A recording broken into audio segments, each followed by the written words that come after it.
not.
All right.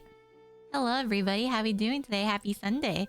So, I know I mentioned in my Discord that I wanted to just do some art today, but then I was like, as I was like about to start a stream, I was like, this is too much work to set up right now.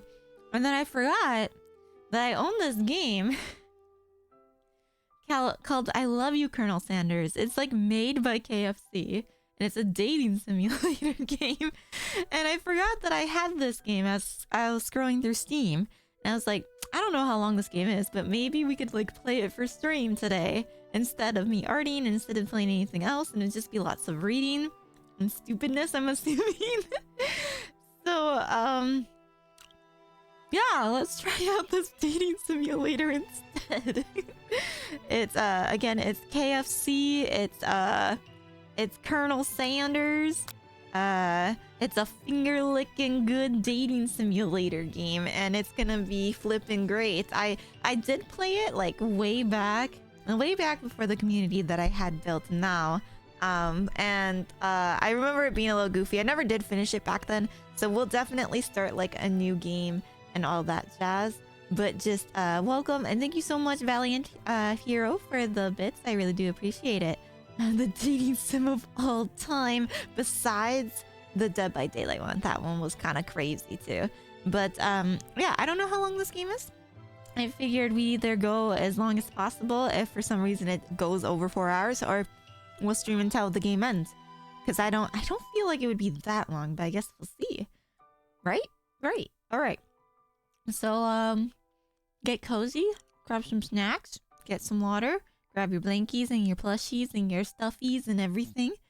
And let's play I Love You, Colonel Sanders, a finger-licking good dating simulator. Well, bam. So... happy, happy.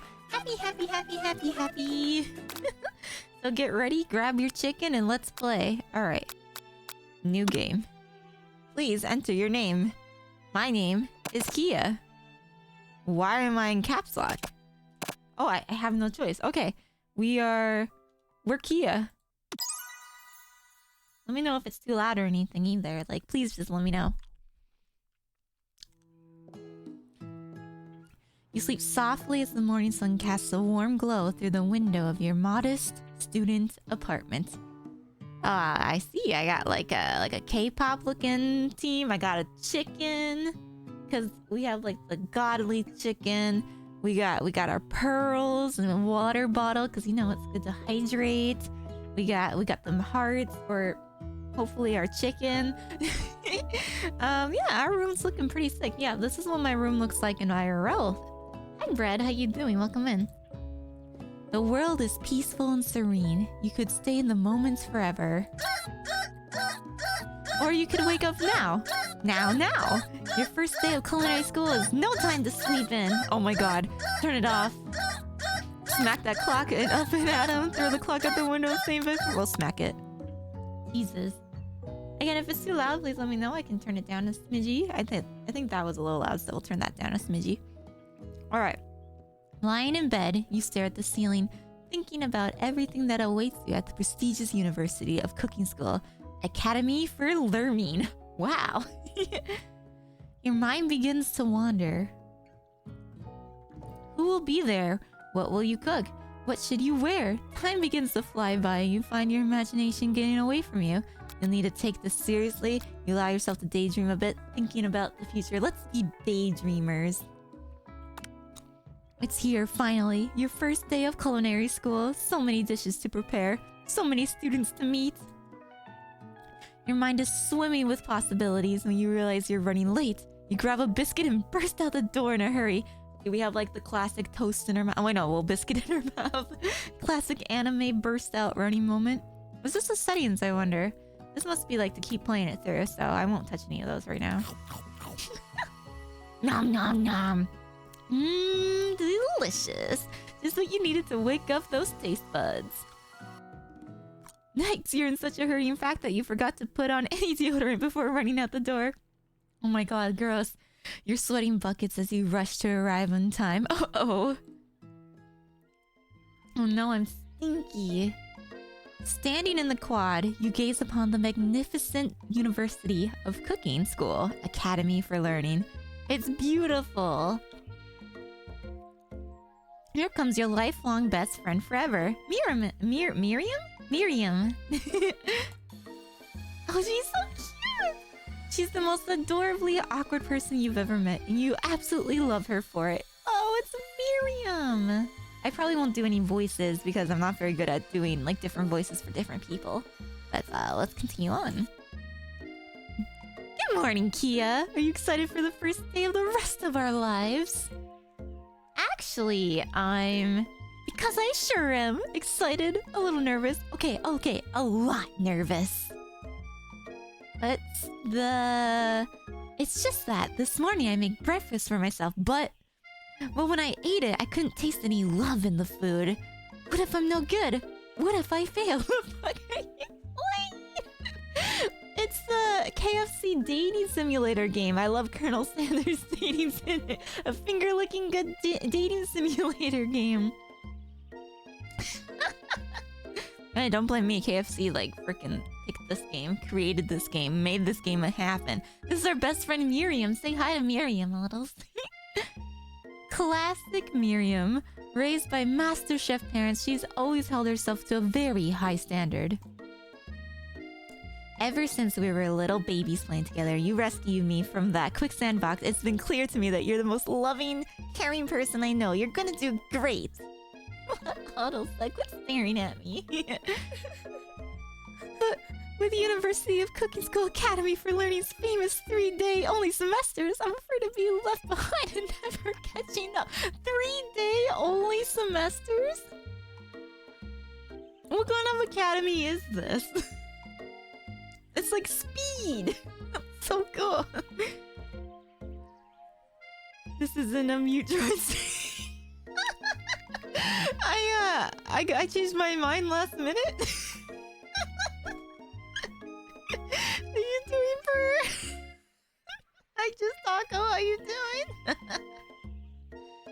I was too lazy to set up my tablet.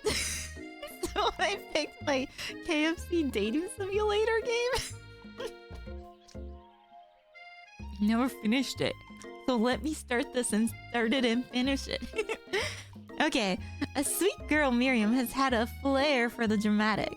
This summer, she got so nervous about her first kiss that she chipped a tooth practicing on a mannequin. Oh my god. How much force are you putting in that kiss? Jesus. Should you pep talk her or change the subject to give her some relief? It seems like every time we try to pep talk her, she doesn't listen to us. It's awkward. Let's just change the subject to the school gossip. It's hard to see Miriam like this, and frankly quite exhausting. Rather than dwell on her anxiety, you try to change the subject to something more interesting. Hi Beth, how you doing? All summer, you've been hearing rumors about a dreamy, enigmatic, mystery student who is enrolled at this school. Oh, who is it? Yeah, that's a little worrisome, but he'll be fine. Now, what about this mystery student we read about on the school message board? Any new deets? Oh, look at this. I heard his name is Harland, and he's no ordinary student. They say he has powers. He's had them ever since he was born. From an egg. Wait, what? Is it a chicken? An egg? Like a chicken? Don't be ridiculous. That thing about having powers, it would line up with some of the other rumors I've heard. Like I heard he once fought a bear with just a smile. Damn. You both sigh thinking about a student so handsome that the laws of physics don't dare apply to him. Dreamy. Before you can get another word out, you're rudely interrupted when someone smacks your books and custom engraved measuring spoons out of your hands and onto the ground. Hey! It's Ashley, your arch rival. She's totally evil, but you can't help but be filled with jealousy. She can get anything she wants and she knows it. The way they spell Ashley. So extra. Hello, Ashley. Oh, I didn't see you there, chicken shins. Damn. Okay, that's mean. Thanks, Gascarilla. How you doing? You leave Kia's shins alone. They're perfectly normal shins. Thanks, Miriam. Ugh, you can't stand Ashley. Even her name is annoying. You know for a fact that it's actually Ashley, but she had to add extra letters to make herself feel better than everyone. That's what I was saying. Like, why is it spelled so goofy? W. Ashley. If anyone here knows what perfect shins looks like, it's us. We're not going to let you or your really weird insults get to us. Across the quad, you see Ashley's best friend, Von the Madman, has stopped to look at his own reflection in the mirror. His pants are so tight, you can see him casually working out his glutes while he styles his hair. No lie, they're rocking glutes. Von. You ring. Oh my god. What is he wearing? This is not okay. Oh my god. You've never been sure what their arrangement is, but as long as you've known them, Ashley and Bon have been just as close as you and Miriam, but substantially more devious. I can't believe that University of Cooking School Academy for Learning would ever allow people like you to attend as students. I know, right? You'd think they'd just hand us our diplomas now. Or maybe hire us as professors. You amateurs could learn a lot from us. JoJo's Bizarre Adventure looking cut. I like how it's like a star at the end. With the first day of school about to start, there's just not time to properly tell these two off, so you resist the urge. Let's go, Miriam. See you later, losers. Oh my god. As you approach the door, you see a goofy-looking kid pushing hard against the window directly next to it. Hello, kid. Pop! His name's Pop. Oopsie. I think it's broken. Wait, what's broken? You reach for it and easily pull the door open. That should do the trick. I love you. I think you mean thank you? My name is Pop. I was named after my Pop. He's old. How old is this kid? Could someone like this also be a student of the school? He must be one heck of a chef. Also, his name tag clearly says Bob. But I guess he's reading it upside down. Oh, that's so cute. Hi, Pop. I'm Kia. So, are you going to make me hold this door all day? Nope. And with that, the young man walks into the building ahead of you. We're getting some interesting characters. It's just me. Or is he kind of cute? I think it's just you. Silly Miriam. You both shrug your shoulders before following him into the building. You stand at the edge of the room, unsure where to sit. Other students wander in and keep themselves busy chit-chatting. Alright, we got popcorn and chicken and I can't remember or don't even know what these formulas are. And we got a triangle and we got a picture of a man. And we got the map and lots of desks. Interesting. A scruffy-looking pooch takes his place at a podium at the front of the class. Adorable! Sprinkles. Now, quiet down, everyone. Oh my god, he talks. Who is this unreasonably cute pup and why is he in our culinary class? You must be Sprinkles, head instructor and CEO of UCSAL. Oh yeah, clearly that's what he is. Please, call me Professor Dog. I may be cute and little and fluffy, but I still demand respect. Woof. Thank you for that sticker. What? A cute dog is our professor? This is the best school ever. I guess only a dog's nose is capable of picking up all the nuisances of fine dining. Out of nowhere, wind begins to rush around you as a swirl of cherry blossom petals fill the air inside the classroom. Wait, what? What is this? chilly. Someone close the window. And then he walks in. It's Colonel Sanders. Oh shit, it's him. Look, Chad, it's him. He walks in. You're immediately swept up in the aura of his new student and his remarkable goatee. Who knew anyone could be so handsome? Time stands still. Oh no, he's hot. It's him. If it isn't my favorite student, Harland. Colonel Sanders interrupts Sprinkles. Sorry, Professor Dog, before he can finish his sentence. Please, call me Colonel. Colonel Sanders. A hushed murmur rolls through the classroom as Colonel Sanders walks down the aisle of desks. Suddenly, the room is sweltering. Sweat begins to bead across your brow. You feel like everyone is looking at you, and you're not entirely wrong. And this over here must be Sweaty Sweats a Lot. You're so mean, Ashley. Maybe we should open the window back up before Faucet Pit melts into a puddle and evaporates entirely. These guys are rude. That's him in his prime day, yeah. That's Colonel Sanders in his prime. You two both know my name. We were in the same kindergarten class. And what is with all your really weird insults? Yeah, why are they making fun of me so much? You turn to Colonel Sanders, standing right in front of you. I guess that's my only option. Cool. Colonel Sanders. Beautiful angel. Beautiful angel that he is. Stands before you, smiling gently, his hand outstretched. Oh. Boy, howdy, this classroom gets hotter than a Kentucky fryer.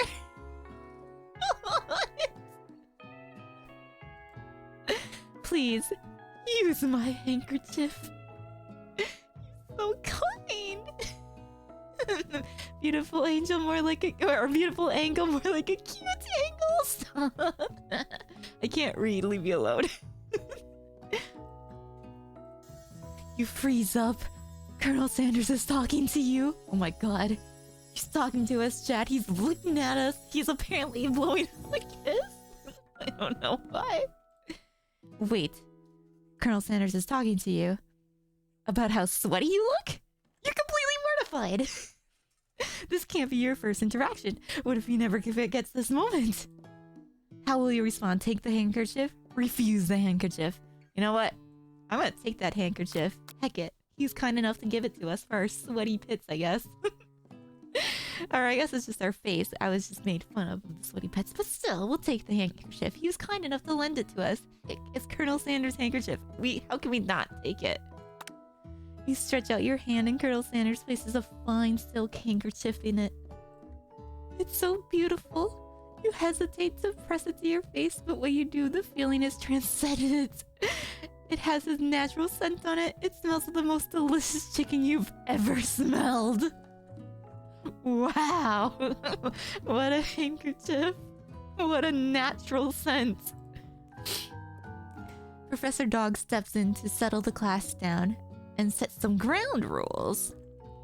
Welcome to University of Cooking School, Academy for Learning, the greatest culinary academy in the world, with 3-day semesters. I want KFC now, get some KFC. The birthplace of culinary legends past, present, and future. Many challenges await you. There will be tears, there will be blood, there might even be really adorable tiny food.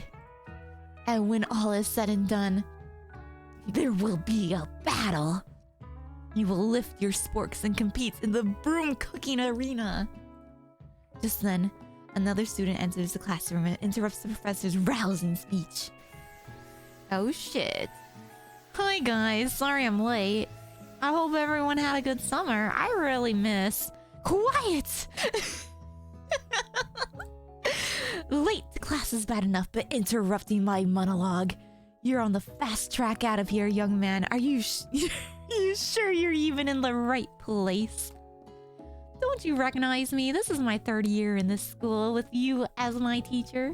I don't know why I'm automatically giving him like a nerdy voice. This marketing is so direct, it's forcing me to drive to KFC to pick up a deluxe 20-piece bucket of classic recipe fried chicken with a choice of 2 sides. Let's go. Everyone stares at him blankly. Does no one remember me? You're expelled if you utter one more word before I finish.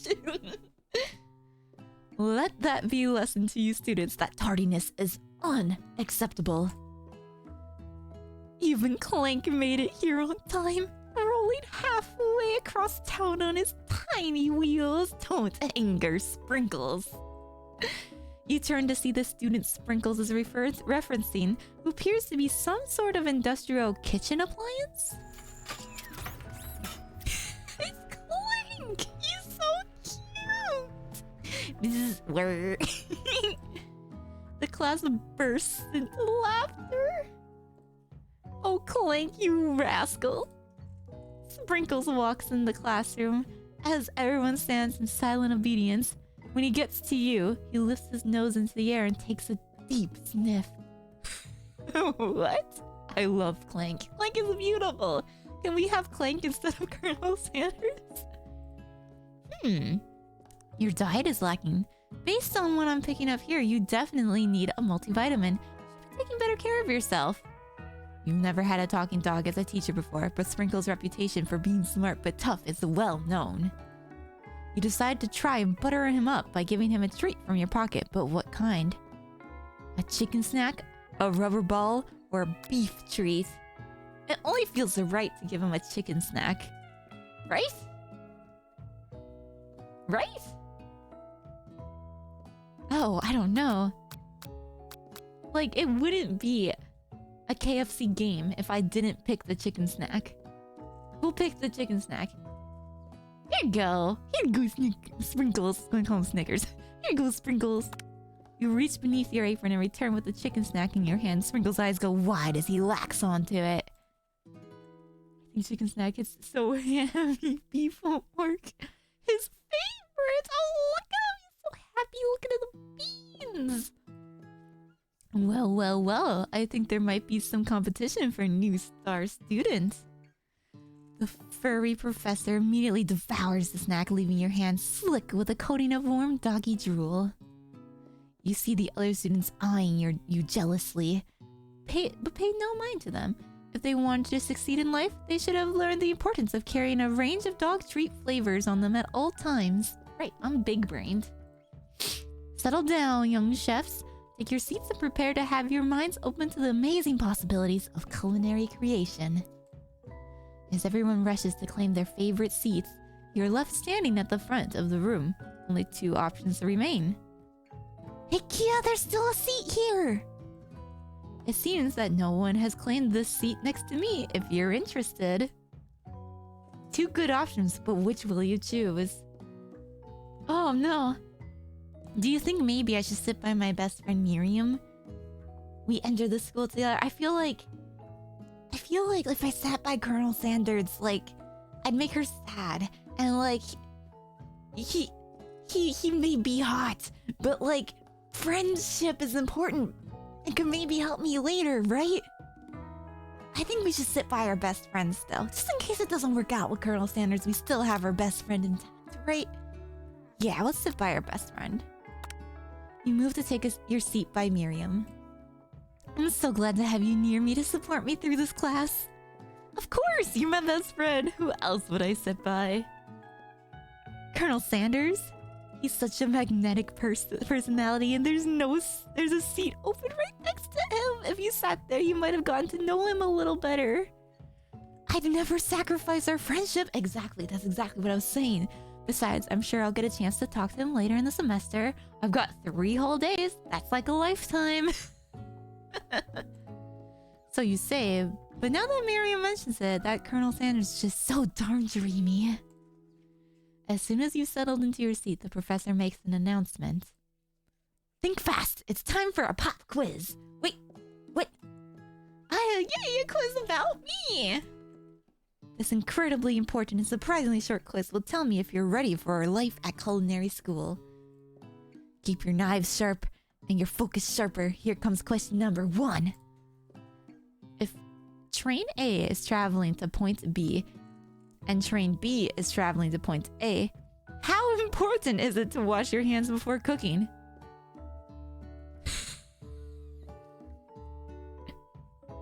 It's extremely important to wash your hands. So I'm just gonna say it's extremely important. It's important. I'm just gonna say it's important. Always wash your hands, chat, no matter the circumstances. Wash those grubby fingers. That's right. Let's go. Forest is to tree as chicken is to feather? I suppose night vision goggles, a slam dunk. Feather. That's right. What is the most efficient eating utensil ever created? A comically oversized fork, a meat tenderizer, a spork. I do like sporks. I'm gonna find the meaning of life for a minute. Okay, good luck. That's right. If Jimmy bought 5 apples but Jane took 2 away, what is the melting point of dark matter? Yes. What food is best for a broken heart?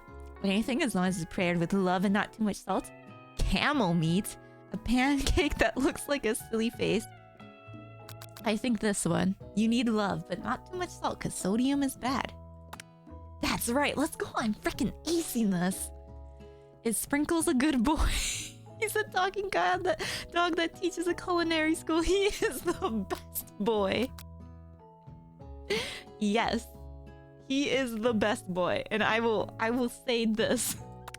That's right. Perfect score, 5 out of 5. Wow, be honest. Did you cheat? You look up to see that Colonel Sanders has been watching you tally your score. He's impressed. I know we just met, but I have to confess. I think you have a beautiful brain. Oh my gosh, he likes me for my intelligence. Hot diggity, Kia! You just scored some major Colonel Sanders points with that performance. Let's go. May I have your attention, students? I have an important announcement to make. Time for lunch! Wow, the cafeteria is as nice as any restaurant you've ever eaten at. Is he a student? Just let it happen. It makes sense that a school dedicated to cooking would also be serious about eating. It's so beautiful. The Stewart Cafeteria, established in 2015. That's cute. The lighting's so pretty. A delicious fragrance wafts through the room and tickles the end of your nose. Your mouth waters. Do you smell that? That must be our lunch. It smells crazy good. Everyone, can I have your attention? Is it about lunch? No, I just wanted to apologize for my tardiness. You see, I was... Howdy, folks. I'd like to make an announcement. Colonel Sanders, let's go. Hey, I was... It's about lunch. Everyone cheers. Woo! Lunch, yeah! But I... Shh. Lunch, lunch, lunch.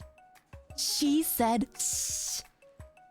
In honor of the new semester, I prepared something special to share with everyone for lunch. For a random unnamed student? Good staring at me, Otto. That must be the smell I smelled. Indeed, that smell. You hold your breath, waiting to see what food this mysterious student has created. You've heard that he's very talented, but were the rumors true? Is this? Colonel Sanders lifts a large bucket above his head. Its contents glimmer in the light. Chicken!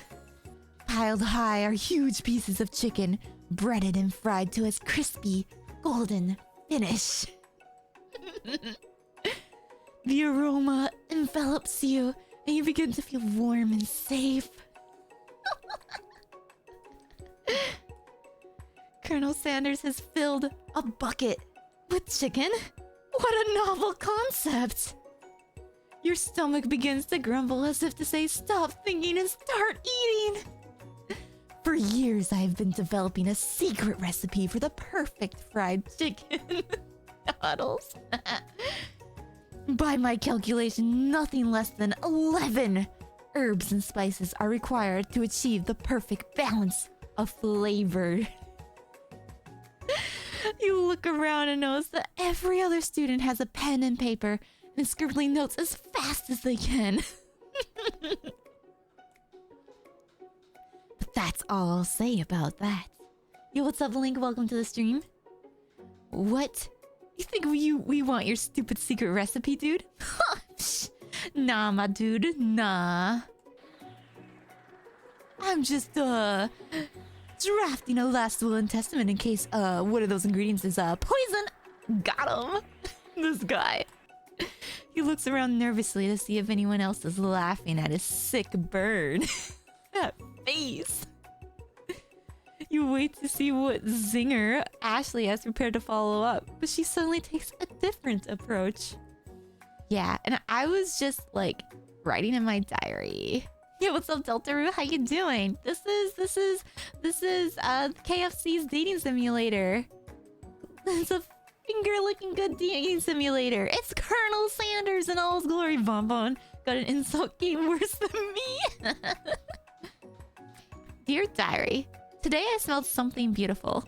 I knew at that moment that only the hands of a true gentleman could fry chicken so tender. You see her body language change from bitter and evil to sweet and innocent as she slides closer to Colonel Sanders. She realizes that he is destined for greatness and fame with cooking skills like this. She wants him all to herself. So I have dibs. Surely, right? Oh, please. Well, Von the man. If you don't want any, I'll take his. Yeah, give me his chicken. I want chicken. Whoa, hold on. I mean, I guess I'll try it. He takes one bite and his eyes grow wide. He starts contorting his face as he tries to hold in his pure exhilaration and act unimpressed. Easy now. There's enough for everyone. Please, my fellow classmates, dig in. You take one of the pieces of fried chicken out of his bucket and sink your teeth into it. It's amazing! Tasting Colonel Sanders' food transports you to another dimension. It's just so freaking good, Chad. It's so amazing. That's literally out of this world.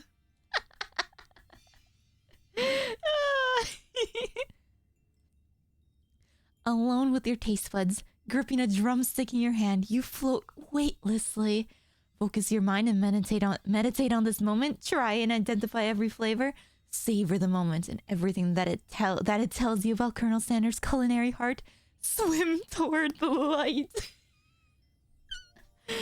I'll try to savor the moment because it's so yummy.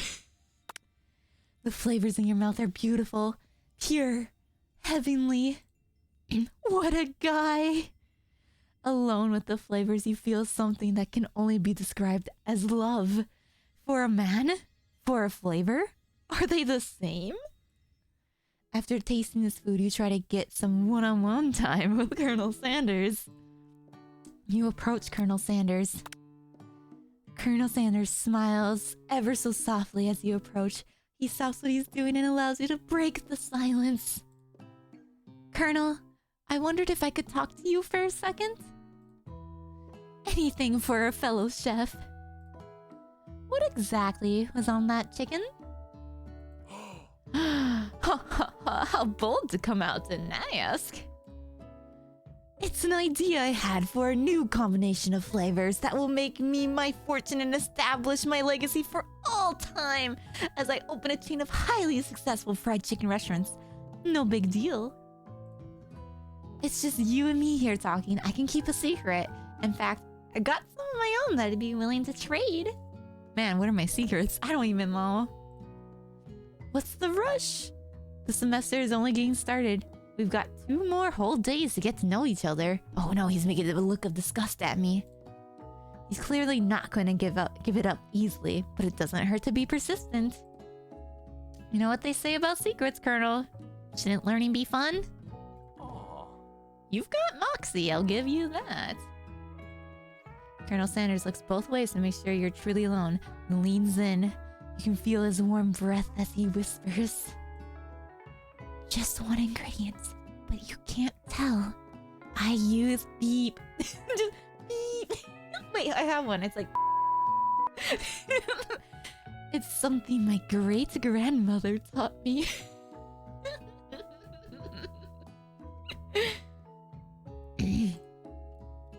Oh, wait. Wow!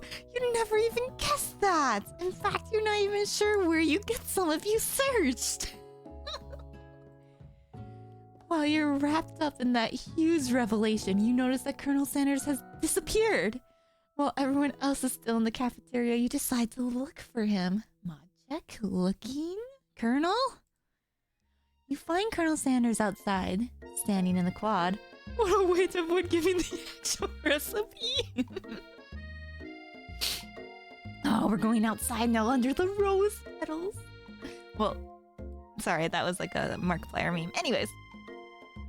Oh, it's you again. Howdy. Howdy, Colonel Sanders. Sometimes I like to come outside and look at the school buildings. I think about how my story will continue on after I've graduated. It sounds like you have big plans. I dare say the biggest. I will leave my mark on this world. You can bet on that, and you did. We know that to be true. Alone together for the first time, you figure now's the perfect moment to show your personality to him. Make him to show your own strength. Wow him with a big idea to add an additional ingredient to really spice things up. No, you never do that to a man's recipe. Be modest but thoughtful. We'll be modest but thoughtful, I think. 3-day school sounds like a dream. It's 3-day school semester, so I think because the semester is like half a year, so I'm assuming there's like 6 days total. 3 days per semester or something like that. Interesting though. Be modest but thoughtful. Well, I just wanted to tell you that I really enjoyed your food. Still a dreamy, I know, right? Now you've got his attention. Let's go. The flavors were complex but comforting. The interplay between salty, savory, and peppery. It was perfect. I appreciate the compliment, Kia. I'm sure you'll be a big success, and you are. We know this.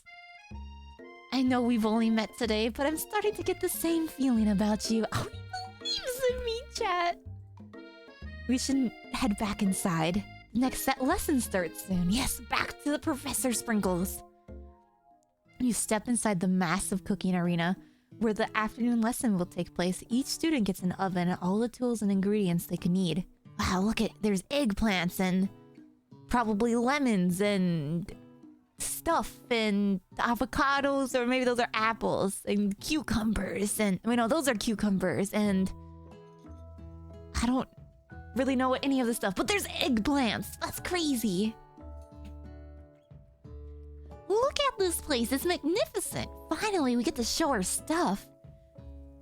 Yeah, see you later, Just Taco. Thanks for hanging out. Wait a second. Oh no. We have to show our stuff. What if I totally blow it? You're not gonna blow anything. Except maybe kisses to the crowd of fans you're gonna earn with your signature adorable tiny food creations. Welcome, students, to the cooking arena. It's Sprinkles! For today's lesson, we'll be cooking with partners. Hurry up and pair off. Naturally, Miriam looks over at you, but unable to control yourself, you pounce on Colonel Sanders. Hey, Colonel, would you like to tackle this lesson as a team? A team of 2? That is... me and you? If that wasn't clear? Oh, why did I have to ditch my friend? I didn't even get a choice. Wanna be my partner? Aww. Sure, Kia. I'll prepare a station. Without you as a partner, Miriam is left standing all alone. 2 different students quickly take notice. Hello, new partner. Beep boop. No, Miriam. Alright. Oh Oh my, 2 potential partners? I'm so sorry, gentlemen, but I don't know who to choose. It looks like you'll have to pick Fur. Friends' duties can be a little awkward, but that's the price you pay for not being alone forever. We're gonna pick Clank. Who do you want to ask to be Miriam's partner? Definitely Clank. Sorry, Pop, but I think Miriam will be partying with Clank today. Look at that face! Look at him! It's okay. I already ate. Oh, that's good. It's not entirely clear if Pop has any idea what the point of school even is at this juncture. Clank is clearly excited to have some attention. He heats up and begins to roll back and forth. Whir, whir, whir. He's so cute. Hold on there, fella. We don't even know the assignment yet. Technically, Clank might not have a face, but there's something charming and earnest about him. I love Clank. I gotta sneeze 1 sec. Ew. Excuse me. Bzzz. Tissue? I hardly know you. Oh, it's the tissue. It's like I just sneezed. That's kind of funny. Can I have the tissue, Miriam? It's like you heard me.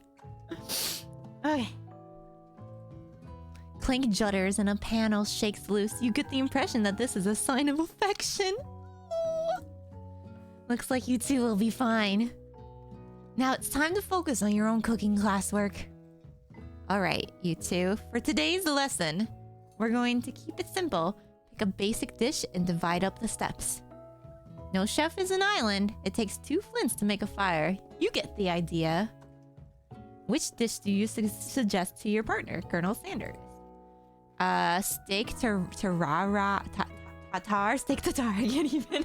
Seems easy enough. It's fancy. You don't even need to cook it.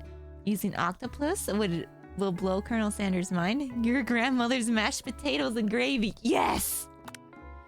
I've always been something of a down-home chef. I was thinking we can make something warm, inviting, comforting. I also love mashed potatoes and gravy. Mashed potatoes and gravy is my favorite. I love potatoes. Potatoes used to be like dessert to me. Clank may have been engineered to fry quality chicken, but he was built to be a friend. Yes! Clank is amazing. We love Clank. Maybe mashed potatoes? And gravy? I couldn't imagine one without the other. Colonel Sanders casts a coy at you. Wait, casts a coy look at you, causing your whole face to go beet red. Embarrassed, you quickly turn away. I'll go get the potatoes. No, please, let me. Picking perfect produce is a passion of mine.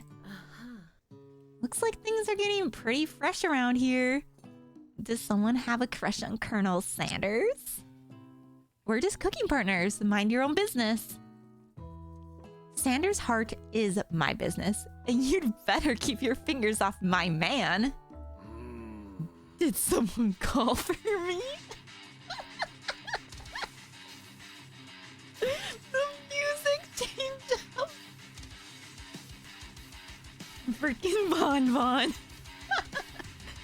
Ugh, no geez, Bon Bon. While I'm over here crushing Kia's dreams, you're supposed to be taking care of our classwork. That was the deal, remember? My friend keeps telling me, cheer up, man, it could be worse. You could be stuck in a hole underground that's filled with water. It's strange, but I know he means well. Oh, cartridge, damn it. Not the puns again. Colonel Sanders returns, arms full of peeled potatoes. He tosses them into boiling water and turns his attention to you and your old friends. Oh, howdy there, Ashley. Bon Bon. Are we working as a quartet instead of a duet now? Actually, no. It looked like Kia was struggling, so we offered to give them a hand. You know how it is. These young amateur chefs need a lot of mentoring.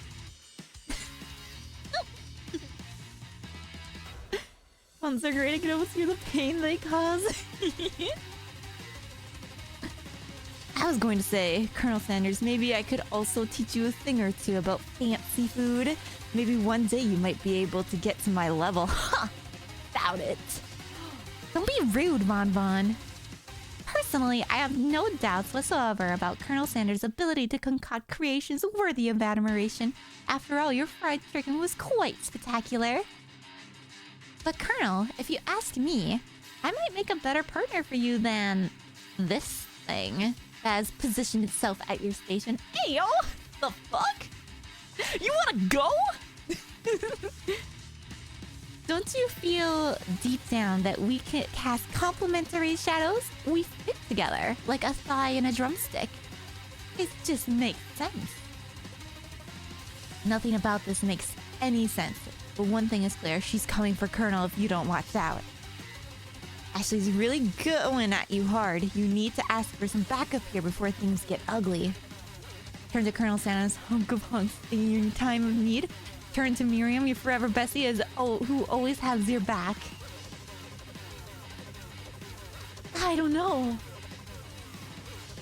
I feel like if I turn to Colonel Sanders, he'll think of me as needy.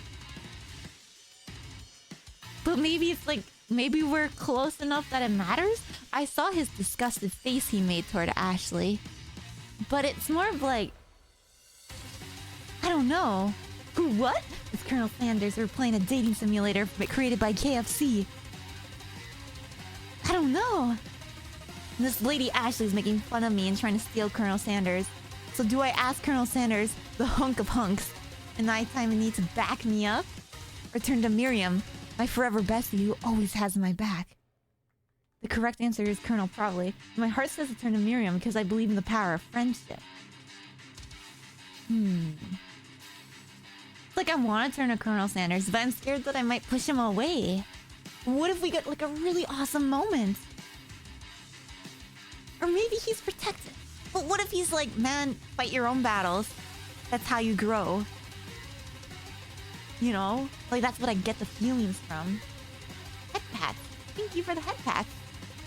Frick, I don't know. I guess if I had a crush on someone, I don't think I'd want to turn on them to help me. Because I wouldn't want to seem needy to them. I'm in a triple tag team against this nerd. Alright. Turn to Miriam. Turn to Miriam. As soon as you find her, she senses it and looks back. This girl's friend in need radar is second to none. She immediately comes running over. Is somebody threatening my friend? I will destroy them. I actually think that Ashley and Bonbon were just leaving. Leaving you in the dust? Vis vis. My skills as a chef perhaps, but stepping away from this competition, you are sorely mistaken. Miriam, you're a loyal friend, but Kia is my partner for today's activity. You look for Sprinkles in hopes that he might step in, but he's nowhere to be found. Darn those cute corgis and their short but sturdy stature. You look down at your station and realize that, in the tension of the moment, your hands have been cooking in autopilot. Let's go, I'm just freaking insane. Distracted by the drama, you've already crushed the boiled potatoes into a perfectly creamy mashed texture with plenty of butter and cream for flavor. It's as if your natural passion guided you through the steps you know so well while your attention was elsewhere. I know just what to do. Colonel Sanders extends his hand. He's holding a beautiful white porcelain gravy boat, out of which pours a smooth brown gravy, smothering your nearly finished potato dish. Gravy flows down the mound of mashed potatoes. The results look spectacular. Granny would be very proud. Oh, Grandma, aren't you proud? Look what Colonel Sanders and I made together. Let's go. It's so mouth-watering. I love mashed potatoes. This is some food kink stuff. Colonel Sanders holds the spork out to you. You reach out and grab hold of it, but he doesn't immediately let go. The two of you stand holding the same spork, and for that small moment, all of the madness and pressure in this crazy world stops. Your eyes lock. The moment is electric. Time stands still. If you love something, set it free. Together, you dig the utensil into the mashed potatoes and lift a heaping sporkful up. When you see Ashley with a sinister look, you know she's plotting against you to be with Colonel Sanders. And then, filled with rage and without thinking, you fling the sporkful of mashed potatoes right into Ashley's stupid, beautiful face. Oh my god, no, how could I? Why? I want to pick my own battles. Why? He's crying. It's like a waste of mashed potatoes. I wouldn't even do that. Bon Bon, do something. Do something. Scooping up a fingerful, Bon Bon tastes the dripping mashed potatoes and gravy and realizes that it's delicious. Horrified by this revelation, he slinks away. Will he ever be able to cook something with so much love and integrity? Hold on right there, Kia. We do not waste food in the broom cooking arena. Colonel Sanders, I expect better from you. If you throw one more spoonful, you'd both better be prepared to eat it from wherever it lands. I can't believe I did that. What the hell? Can I have potato face? Bon Bon rushes back over, a covered dish in his hand. Mashed potatoes with gravy? Pathetic! In just a few minutes, I prepared a full meal. Gaze upon my specialty, braised tentacle of octopus in my silky saltwater sauce, plated on a battle axe blade. Wait, yeah, battle axe blade forged by supreme chef ancestors. You've ignored me for too long. That ends now. It is I who will have first bite, and you will all look on with envy. The interrupting student rushes at Bon Bon and swipes a bite of his signature dish right off the plate. No, don't! Something about this dish doesn't strike my nose quite right. I think the octopus was rushed. It might have turned into the process. The results could be toxic. Too late. It has been eaten. I think I left something in the oven. Oh, I don't feel so good. It killed him! Oh my god! He's dead! Everyone step back. Don't take another bite. When you look back at the plate, the rest of it is gone. You notice the tip of the tentacle being slurped up in Pop's mouth. No! Pop winces in pain for a moment, then it's almost immediately back to his oblivious self. Oopsie! Unnamed student, no! Tastes like poison. Pop? The entire class is gathered to watch Pop's final moments. Shock has frozen the whole crowd. They are so motionless as statues. The class bell rings, disrupting the moment and snapping everyone back to reality. It would appear that Pop's enthusiasm for trying new things, despite obvious danger, has inoculated him against poisons of all kinds. I'm not sure the professors here make enough money. Hello? I just turned into a ghost over here. Seeing that you're shaken up by that really annoying student and all his nonsense, Colonel Sanders approaches you. I'm sorry you had to go through that. Please, let me walk you home. Colonel Sanders wants to walk me home. Chat! Oh my god! What? Like for real? Oh, come on. You follow Colonel Sanders out of the room. Poor unnamed student. At night, the school building has taken on another vibe entirely. It's dark and more than a little spooky. I think it looks pretty. Colonel Sanders stands in the quad's neon glow and speaks softly. And how you doing, Nani? I hope you're doing well. Those mashed potatoes you made in class today. Before you go on, I want you to know they're not a great representation of my skills. I didn't even realize I was making them. They were amazing. Tasting them, it reminded me why I became so passionate about food to become with. Wait, what? Tasting them, it reminded me why I became so passionate about food to begin with. Become with? Yeah, read. I'm reading the moment. He's crying. Unnamed student. Colonel Sanders is getting choked up. Cooking is obviously important to him in a way that you find inspiring. Now might be the perfect time to tell him you're developing feelings for him. Colonel Sanders? Yes, Kia? There's something I need to tell you. Hold it right there, frickin' Bon Bon. there's something I need to tell you first. Oh, jeez. You see, when I was just a boy, I had a dream that one day I would be the greatest chef the world has ever seen. And every day since, I have been working toward that dream, day and night, never stopping, never resting. Also, lifting a lot of weights. Like, so many weights. Okay.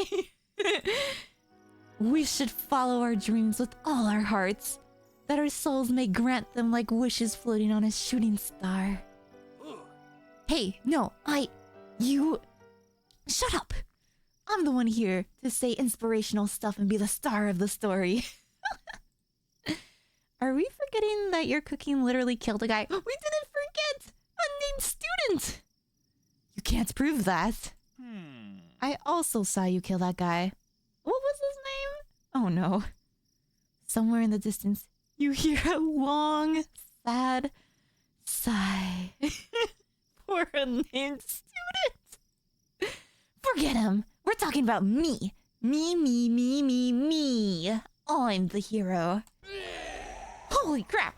The spork monster is here to fight a hero! What? What? I think I left the fridge door open. Later, nerds! How dare you threaten me just as I was letting down my guard and connecting with another chef on a more emotional level? Be afraid, be very afraid of me because I'm a monster, see? Is his rhyming on purpose, or is that just a coincidence? But before you can discuss syntax any further, it's a turn-based fight sequence. What will you do?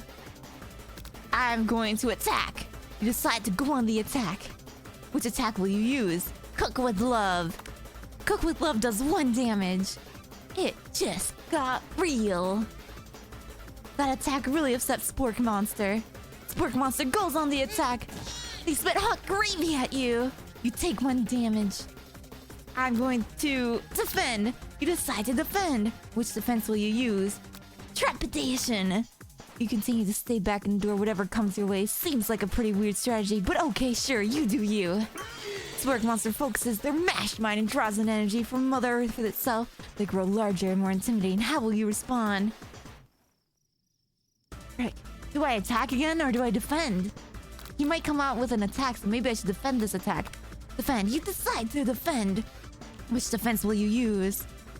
Let's do buff up. You draw energy into your arms, thinking back on all the stirring you did in the kitchen as a child. Your muscles go super swollen. You're ready to take on anything. Spork Monster is no quitter, buffed up and ready to rumble to go on the attack once again. Spork Monster uses utensil. You take 2 damage from the attack. If you take much more damage, you're not going to survive this battle. Quick, let's attack him. You decide to go on the attack. Let's do Chow Down. Chow Down does 2 damage. A powerful blow. Spork Monster's oozing cheese sauce onto the lawn of the quad. I wonder who is going to have to clean that up. Feeling vulnerable, Spork Monster prepares for its ultimate attack, Rounded Edge. Vile villain! Your reign of terror stops here! Colonel Sanders summons the energy of 1,000 chickens! Pot Pie Power Pinch! Oh shit, shit's getting intense! Pot Pie Power Pinch does 10 damage! Spork Monster is defeated! You see? An injured Spork Monster spews steam into the night. Forget mercy, finish him, spare this wretched beast. No, we're gonna finish him. No student will ever walk the quad in fear again. This monster messed with the wrong chef. Attack! You ready your final attack? You'll never survive my student debt loan destruction. Student loan debt destruction does 10 damage. Spork Monster is completely vaporized. Colonel Sanders looks on in awe. You continue to surprise me, Kia. The defeated monster left behind a special item. It appears at first to be a cookbook, but upon closer inspection, it's so much more. It's a book of magic spells with a golden chicken on the cover. You open the cover and find a library card tucked inside. The last name to have signed it, out is Borko. Borko. That name sounds strangely familiar. Your blood is pumping as you stand in the quiet of the night, holding the mysterious book in your hands. As you come down from your battle buzz, you realize that your final attack has left you completely depleted. The world around you just begins to fade away. Without any energy to keep your eyes open, darkness overtakes you. The clock on the micron. What? Nani? What?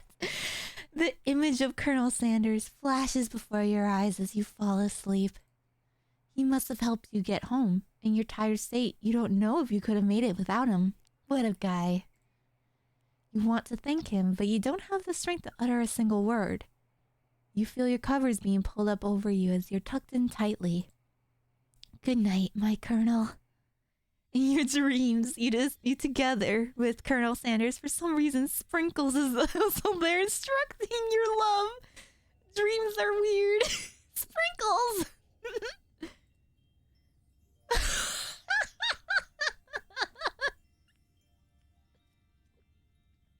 That was good. That was good. You wake on day 2 and attempt to process the wild visions you had. Were they memories or premonitions?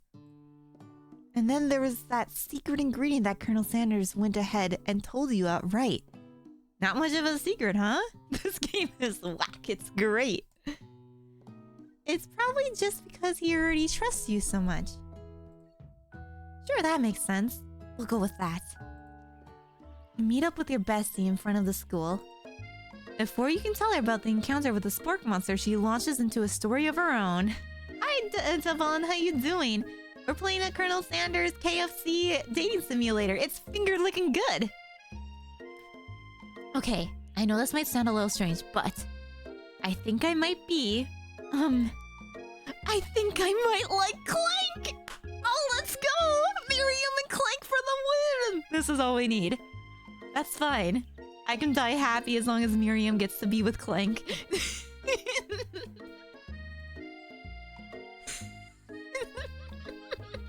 Like him? Like? I know it sounds like it's moving too fast, but there's something about him. I like him. Like him. Let's go, Miriam. We got to talking after class, and he's actually a totally sweet guy. Not only that, but he's really smart. He told me all kinds of stories about Colonel Sanders. Did you know that Colonel Sanders was the most popular kid in his high school? The Cluckinomicron, the Book of Summoning and Money.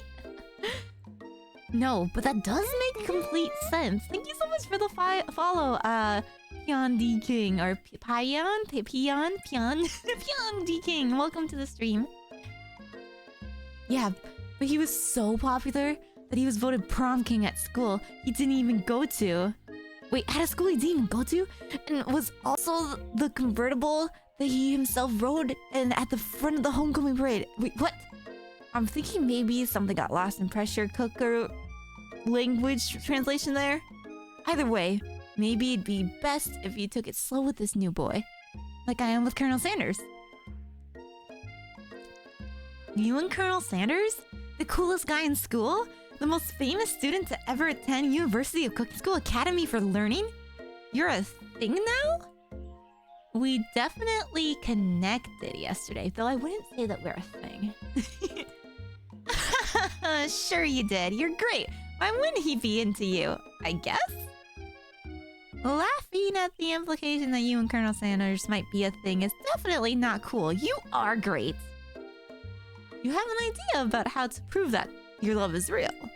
Well, if he's not into me, why did he tell me one of his secret ingredients?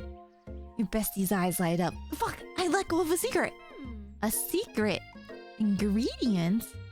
Yeah, I just said that. A secret ingredient. Is there a dramatic echo in here? Yo, what's up, Demonic? Miriam checks to make sure you're alone before continuing. What the fuck is this? It's a Colonel Sanders dating simulator. It's finger licking good. It's by KFC. Looking. So this summer, while I was on vacation with my family, a lovely man approached me in the botanical garden where I was wandering. This can't be good. He told me all about his passion for spices, secret spices. The man even gave me some to show me what he meant. He said it was a powder created from the super duper rare dried flower petals. And if I did him a big favor, I could have some of my own. Please, Miriam, don't tell me. So I filled my suitcase with them and brought them home. He was so nice, he even met me at the gate when I arrived. Later, when I cooked with them, a very strange feeling came over me and the flavor was unlike anything I've ever tasted. I think you're being very liberal with the meaning of spices here. Whatever, anyhow, we both share an interest in cooking, so we stayed in touch, you know? Like pen pals, I bet he would love to know more about new spices. Well, I'm definitely not supposed to share Colonel Sanders' secret recipe. And besides, I only know the one ingredient, so I doubt it'd be much use to anyone. Cough, Uber, cough. Please, please, please, it mean the world to me. No one has to know it came from you or from Colonel Sanders. What do you think? Should you protect Colonel Sanders' secret or share it with your bestie? I'll have to make up a fake ingredient. I'm not gonna tell. You gotta trust the secrets. And you gotta keep secrets. I made a promise to Colonel Sanders and I'm not gonna let him down just for my bestie, unfortunately. We're gonna make up a fake ingredient. We can't let go of the secret ingredient for those 11 herbs and spices. And how you doing, Lumi? Thank you for the hydrate. Alright, make up a fake ingredient. You quickly think of a fake ingredient name. I don't know, how about... It was Eye of Newt. I know, sounds like some kind of witch's potion. But what can you do? Eye of Newt. Wow. Her eyes light up, imagining such a thing. You figure that you've satisfied her curiosity and she'll move on. Yeah, well, you're good, Lumi. The secret ingredient is dish soap. However, she immediately turns around and does some thumb typing on her phone that you can't quite see. That's probably not good. Before you can ask her to confirm that she was definitely not texting secrets to other people, you're interrupted. A wind rushes in. Cherry blossom petals fill the air. Oh no, is it Colonel Sanders? It is! Oh my god. He's on a horse! He's on a horse! It's Colonel Sanders. He's arriving at school. Stand back and admire his majestic glory, or run to him? Oh, I don't know. I don't want to bother him. I don't remember Colonel Sanders looking like that. Back in his prime. I don't know. What are you doing, silly Kia? We're playing Colonel Sanders Dating Simulator. His finger looking good. Thank you. I don't know if I want to run to him. This is only day 2 of like 3 days, maybe 6 days in total, because it's only the first semester. Each semester is 3 days. It's been a long time since I've been here. Hi, Kia. Hello, Jinx. I don't know. He helped me yesterday. Maybe I should run to him and say thank you for his help? Since I passed out? Yeah, let's go to him. Though I don't want to be too clean. I'll go to him. You decide that the best way to show Miriam how serious you and Colonel Sanders are would be to run to him. Oh, I feel bad already. Surely he'll sweep you up onto the back of his stallion and you'll ride away together. That'll show her good. Oh, Colonel, my Colonel. However, your sudden movement surprised the horse and it rears up, kicking you directly in the face. Like, bro, so I died? The force of the blow completely knocks you out cold. I can't English. In the darkness, you see a vision. Ooh, Kia, I'm here to deliver you a message. Poor unnamed student that died yesterday. Not this guy. It is important that you remember this exactly as I say it. If you forget, the world could end. So you know it's serious.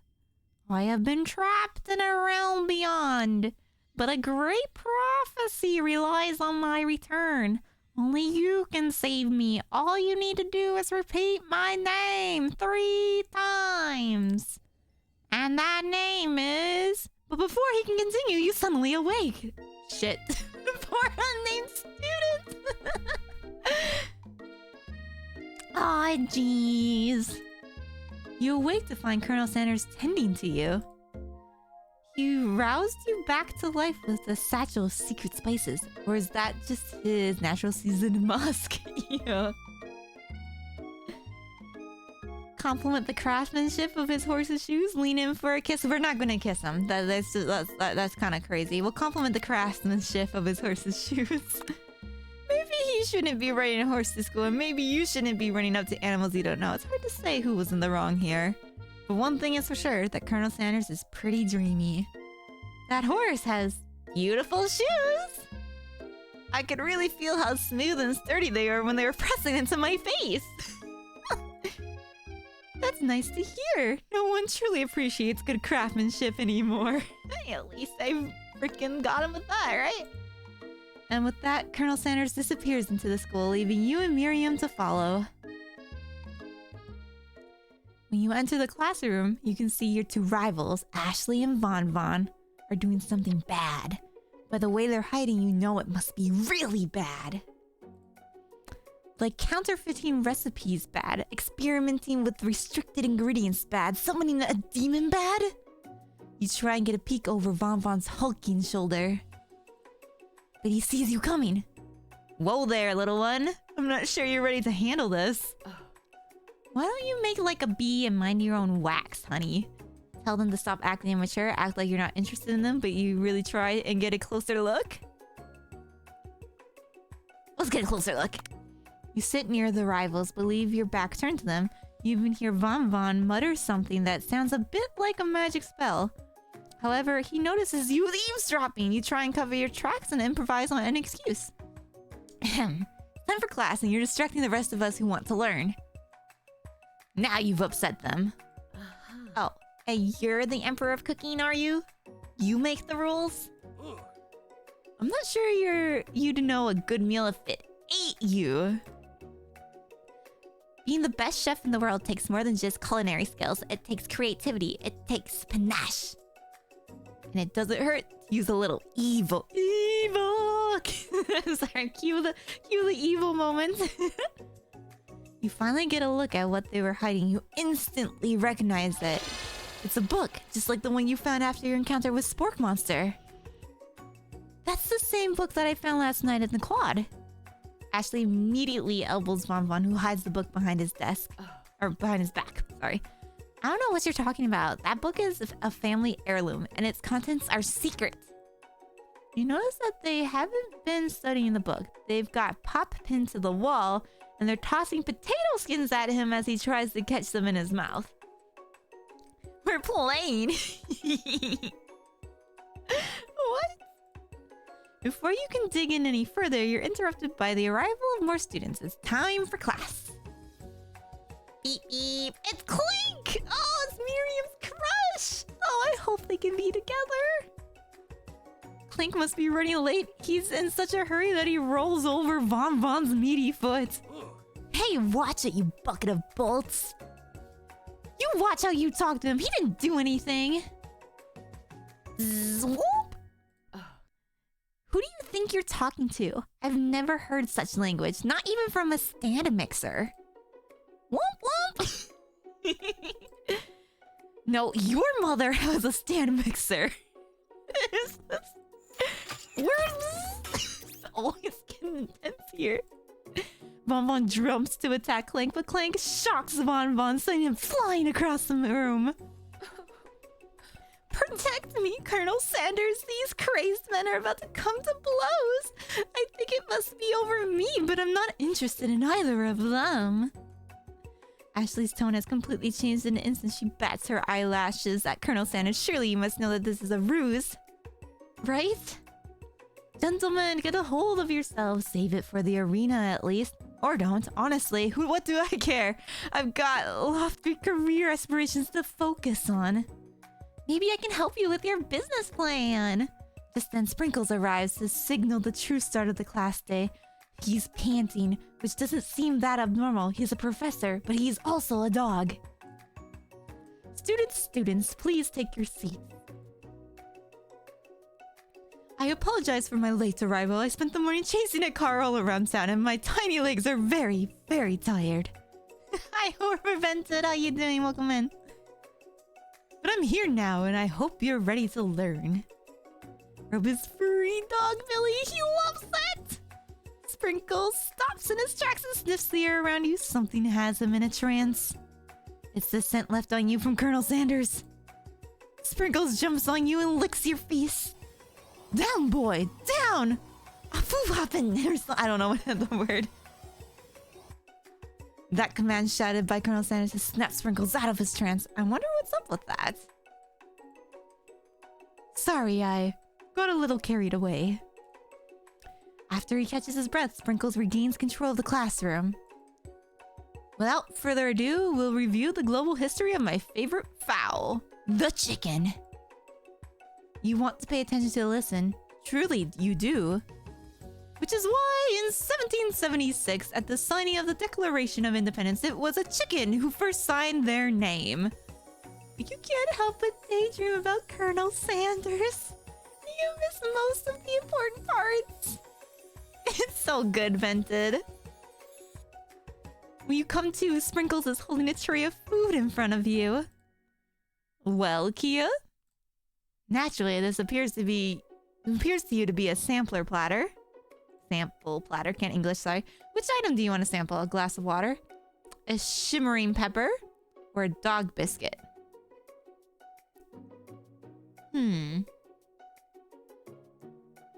Frick.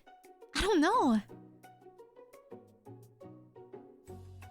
It's like, I want to pick the dog biscuit because of the dog, but I almost want the shimmering pepper? I'll pick the shimmering pepper. It is shimmering after all. A brightly colored pepper stands out from the other items. It sparkles in a most eye-catching way. So naturally, you reach out, grab it, and eat it right away. However, your body is not prepared for the heat. The pepper has triggered an intense spice hallucination. It feels like forever as you trip through the universe. My friend! Oh! This guy again! I'm here to give you an important message. Oh! You must avenge my death and fulfill your destiny. All you must do is... I was saying to fulfill your destiny, all you must do is... Sorry. I think I still have some spice stuck in my throat. It's fine. I'll work through. To fulfill the prophecy. You must... You feel yourself begin to regain consciousness. Oh, man. You come to and find everyone is staring at you. That pepper was the last of its kind on Earth, and now it's gone forever! Oh, I wasn't supposed to eat it! Oh no! You think to yourself, geez, I should pay attention better. We all make mistakes. I'm sure he'll forgive you someday. Come on, it's time for lunch. Before anyone can relax, the cafeteria lights dim. And your rivals enter to make a dramatic announcement. Today's lunch will be prepared via timed competition competitive cook-off. I can't English. The level of theatrics with these two is off the charts. Demand that they stop wasting everyone's time. Step in and tell them, you're on!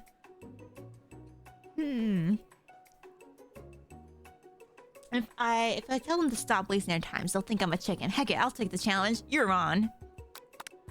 A bit of lunchtime competition, eh?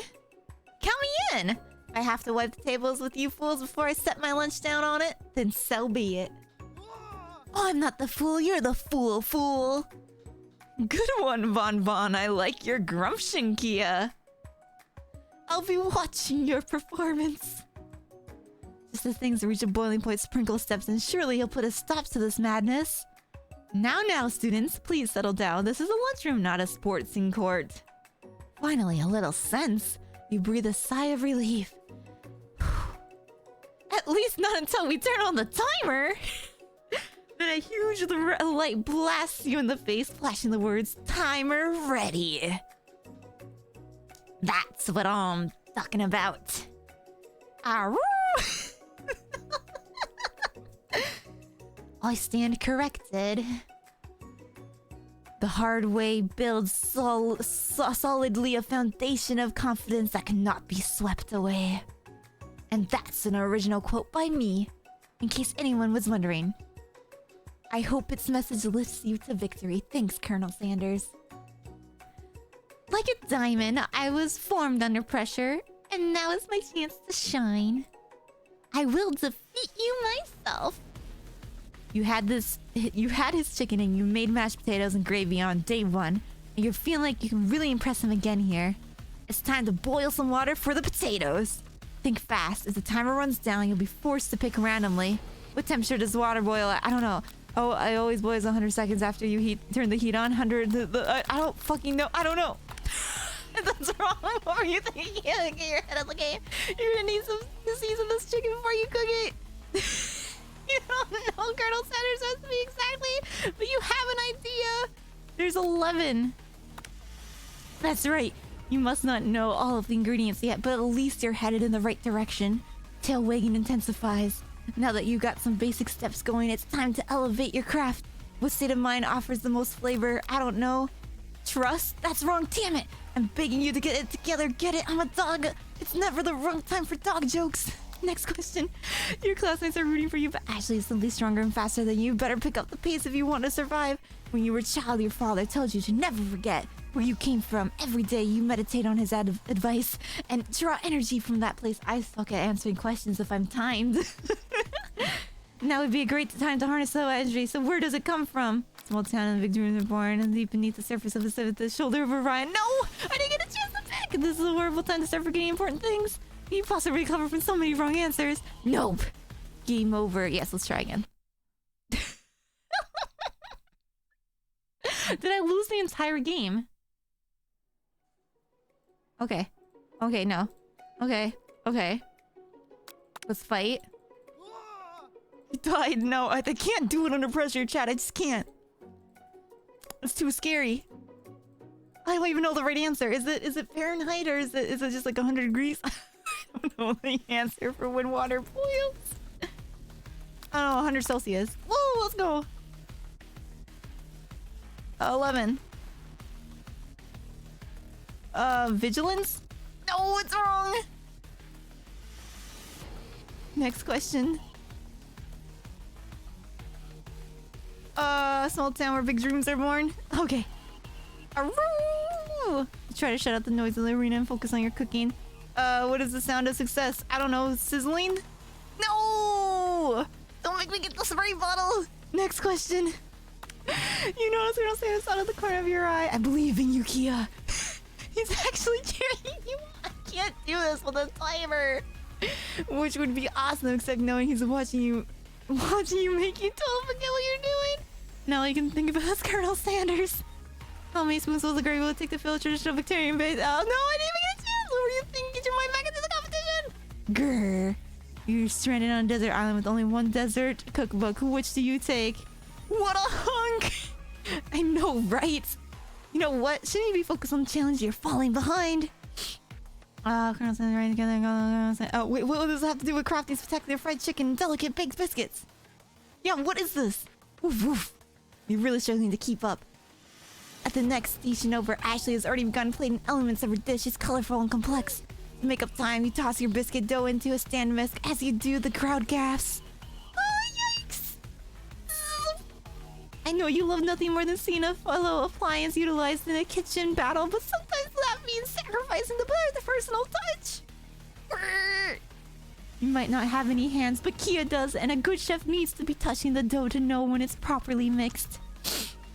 There's an easy way and a hard way. You don't get far by going the easy way. When you hear everyone talking, you realize how serious your error was. You immediately shove your hand into the mixer to rescue your dough before it's overmixed. Kia, no! But you're not fast enough. Your hand gets stuck. It's immediately crushed by the quickly spinning beaters. There's no way you'll be able to use that hand for the rest of the match. Colonel Sanders shakes his head in shame. What you often find is that the easy way can turn out much more difficult. Everyone stop what you're doing right now. This battle is over. You can't be so close to finishing my dish. Sweetheart, look at your hand. You simply can't go on. too bad. Here I am with a completed dish ready to serve. Surely that makes me the winner by default. No, no, it wouldn't be fair to compare the two on account of Kia's injury. You see Sprinkles begin to lick his doggy chops as he walks onto the dish. But I suppose you should at least tell us what you've prepared. Well, because I'm the sweetest, I skipped straight to dessert. Under this white chocolate dome, you'll find a wide array of delights, taking you on a journey of flavor that tastes so good and tells a story of excellence. It's so pretty! I was going to ask Kia to do the honor, but since you're injured, I'm afraid that pouring this creamer of delicate hot chocolate sauce might be too difficult. Colonel Sanders, if you wouldn't mind lending me your strong, steady hand. Colonel Sanders pours the hot chocolate sauce on top of the dome, causing it to melt away, revealing the ingredients hidden within. Inside, you'll find a delicate fried cheese croquette, can't English, atop a slice of honeycomb, ice cream 2 ways, tender nougat, and pearls of blueberry jelly. Jelly? I'm going to say jelly. Colonel Sanders seems intrigued, but perhaps not impressed as he dips his finger in the chocolate sauce. Simplicity isn't your strong suit, is it, Ashley? Oh, you! As he places a sauce-covered finger into his lips, Ashley leans over and whispers something into his ear. A dab of sauce sticks to his mustache. Internalize the rage you feel. Put yourself between Colonel Sanders and Ashley? Oh, what do I do? If I just go in between them? It's like, back off. Man, I'm getting really possessive, aren't I? But what if we get cool scenes from being between them? No, I'm aggressive. You reach out with your apron to wipe the sauce off his glistening face. Colonel Sanders recoils and brushes you back. This goatee isn't just a fashion statement. It's also functional. I was saving that flavor for later. Oh no, I must... Game over! Try again! Let's try again! I keep failing! Oh no! Oh, this is so hard. My poor brain isn't good at knowing the answers.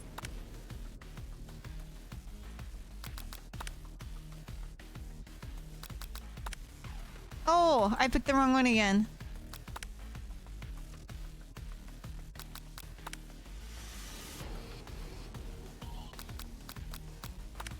Oh, it must be silence then. Damn it, I'm failing.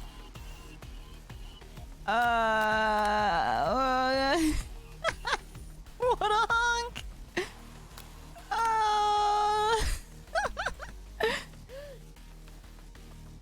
Blah blah blah blah blah blah blah. I break my hand. Blah blah blah blah blah.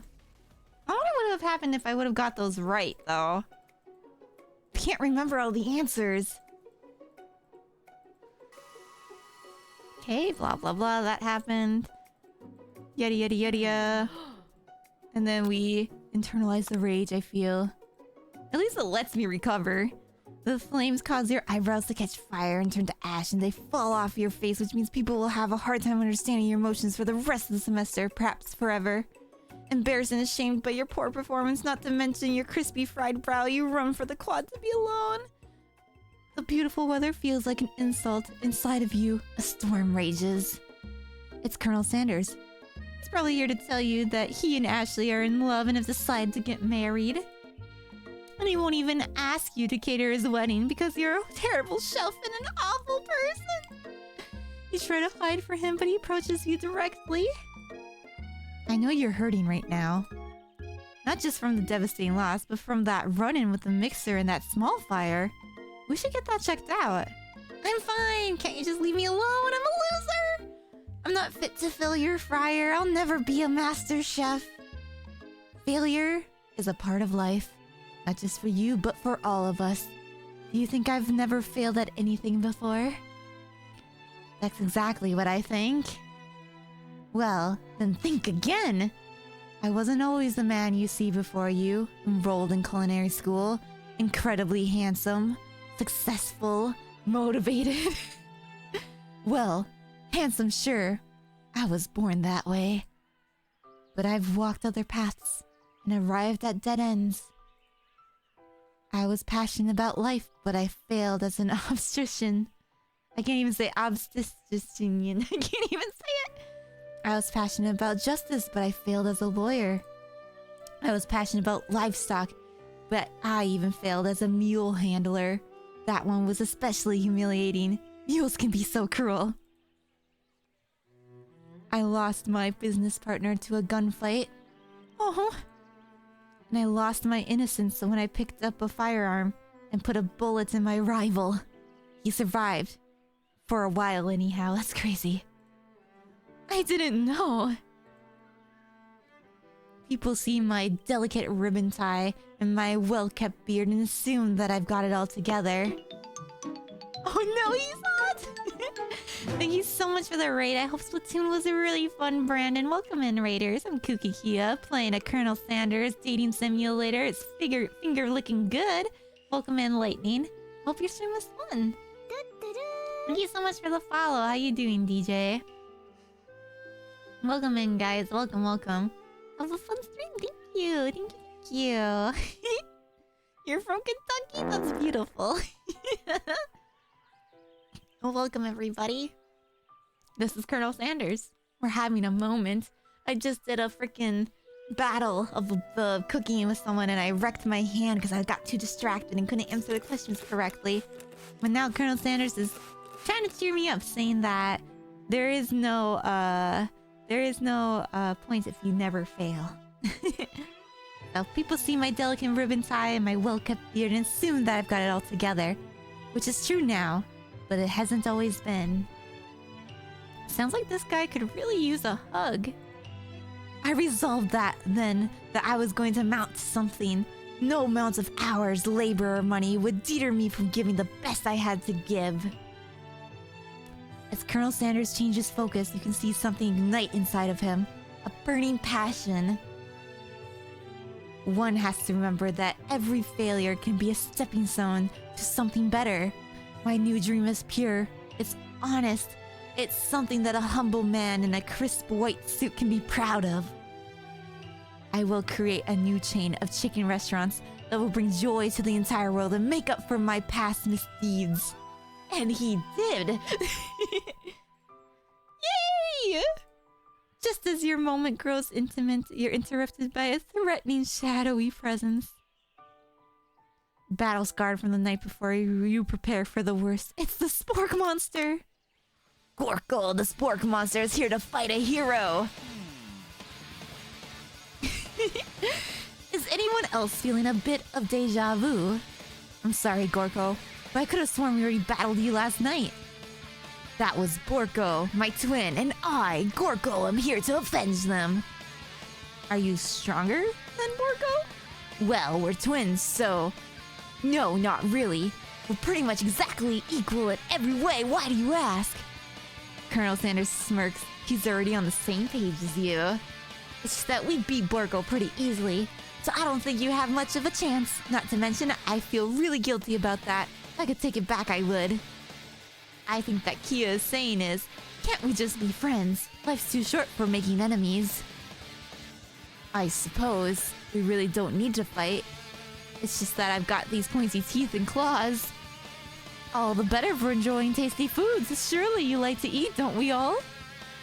Of course I do! Yeah, let's be friends with the Spork Monster! Inspiration strikes you and come up with a quick idea. Jump on this! You toss a biscuit into Gorko's open mouth and he devours it in one gulp. Delicious! You're much nicer than the evil students who once upon a time turned me into the creature who stands here today. Spork Monster! I don't believe it! You were human once? Well, no. I was a chihuahua. But I was still a student at the school until one day some mean kids with a magic spell book cast a dark enchantment on me and I was forever transformed. A magic spell book? Precisely. Borko used to have a copy, but somewhere along the way I've lost it. If you find such a book, I beg of you, respect it. You're a powerful chef, and you shouldn't rely on such dark and evil magic. No, you should be protecting the innocent from those who would cheat them through sorcery and gilly. If you need me, don't fear. I will be there. Sounds like there are some bad cooks in the kitchen of life. Kia, together I'm sure we can defeat them. Come back to my hideaway and we can discuss. A personal invite! You can't imagine what Colonel Sanders' homes must be like, but it sounds like you're about to find out. Stepping into Sanders' home, surrounded by his things, you start to feel a special bond with him. You can't see it. Let me move over. There's a chicken in the corner. We're in his place. He's had the beard since he was a baby. There's the camel in Kentucky. Oh, it's so cool. It's his house.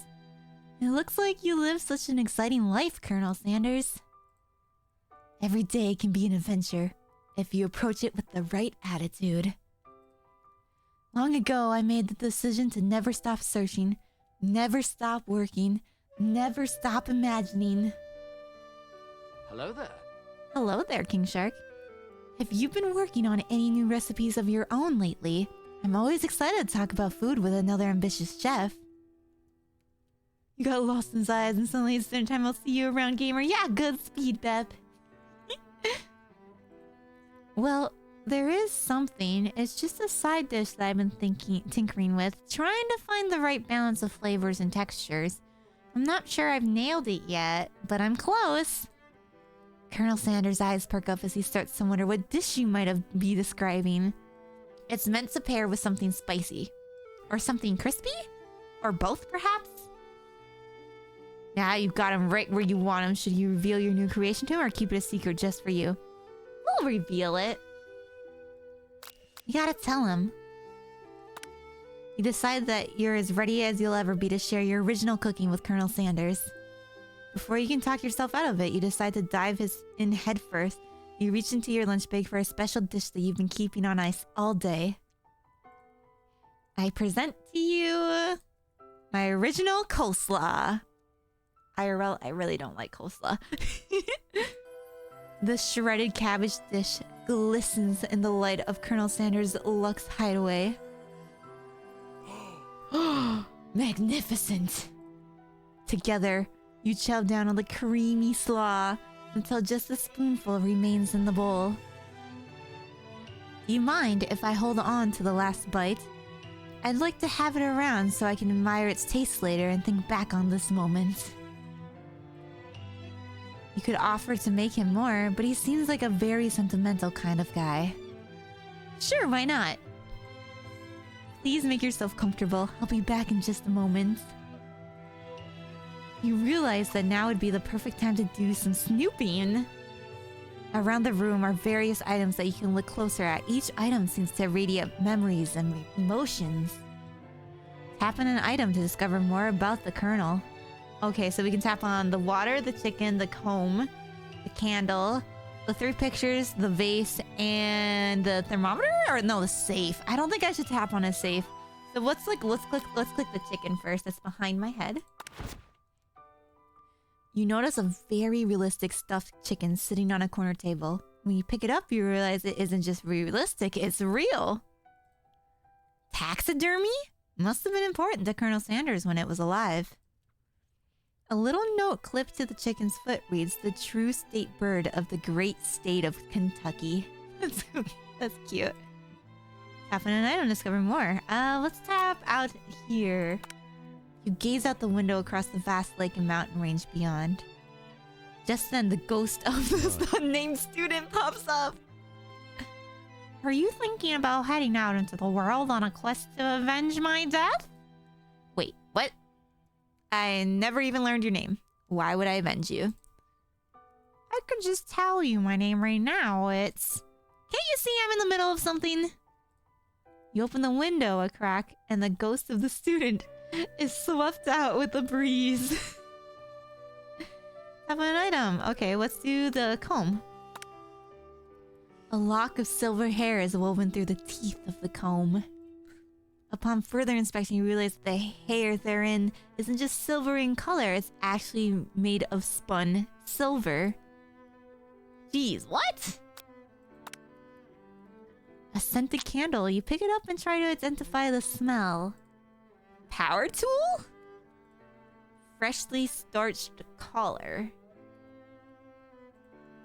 Piece of wood floating in a lake? Summer of 69? No. It's one of those secret recipe ingredients. It's... Tap on an item, discover more about the Colonel. Oh god, there's so many things. I wonder how much more I can click. Let's click the vase. You take a closer look at... Oh, it's an urn. A large urn sitting on a nearby pedestal. There's a plaque on it. It's dusty, but when you wipe it off, you can read the inscription.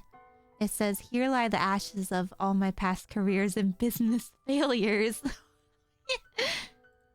Poor guy. Picture. An adorable little baby boy crawls across the floor. From the goatee and mustache combo he sports, you figured that this must be Colonel Sanders himself. Or that maybe it's the drumstick that he seems to be waving like a rattle. Who frames a baby picture of just themselves? Probably the same type of person who would make their own face the logo of the company they founded. Am I right?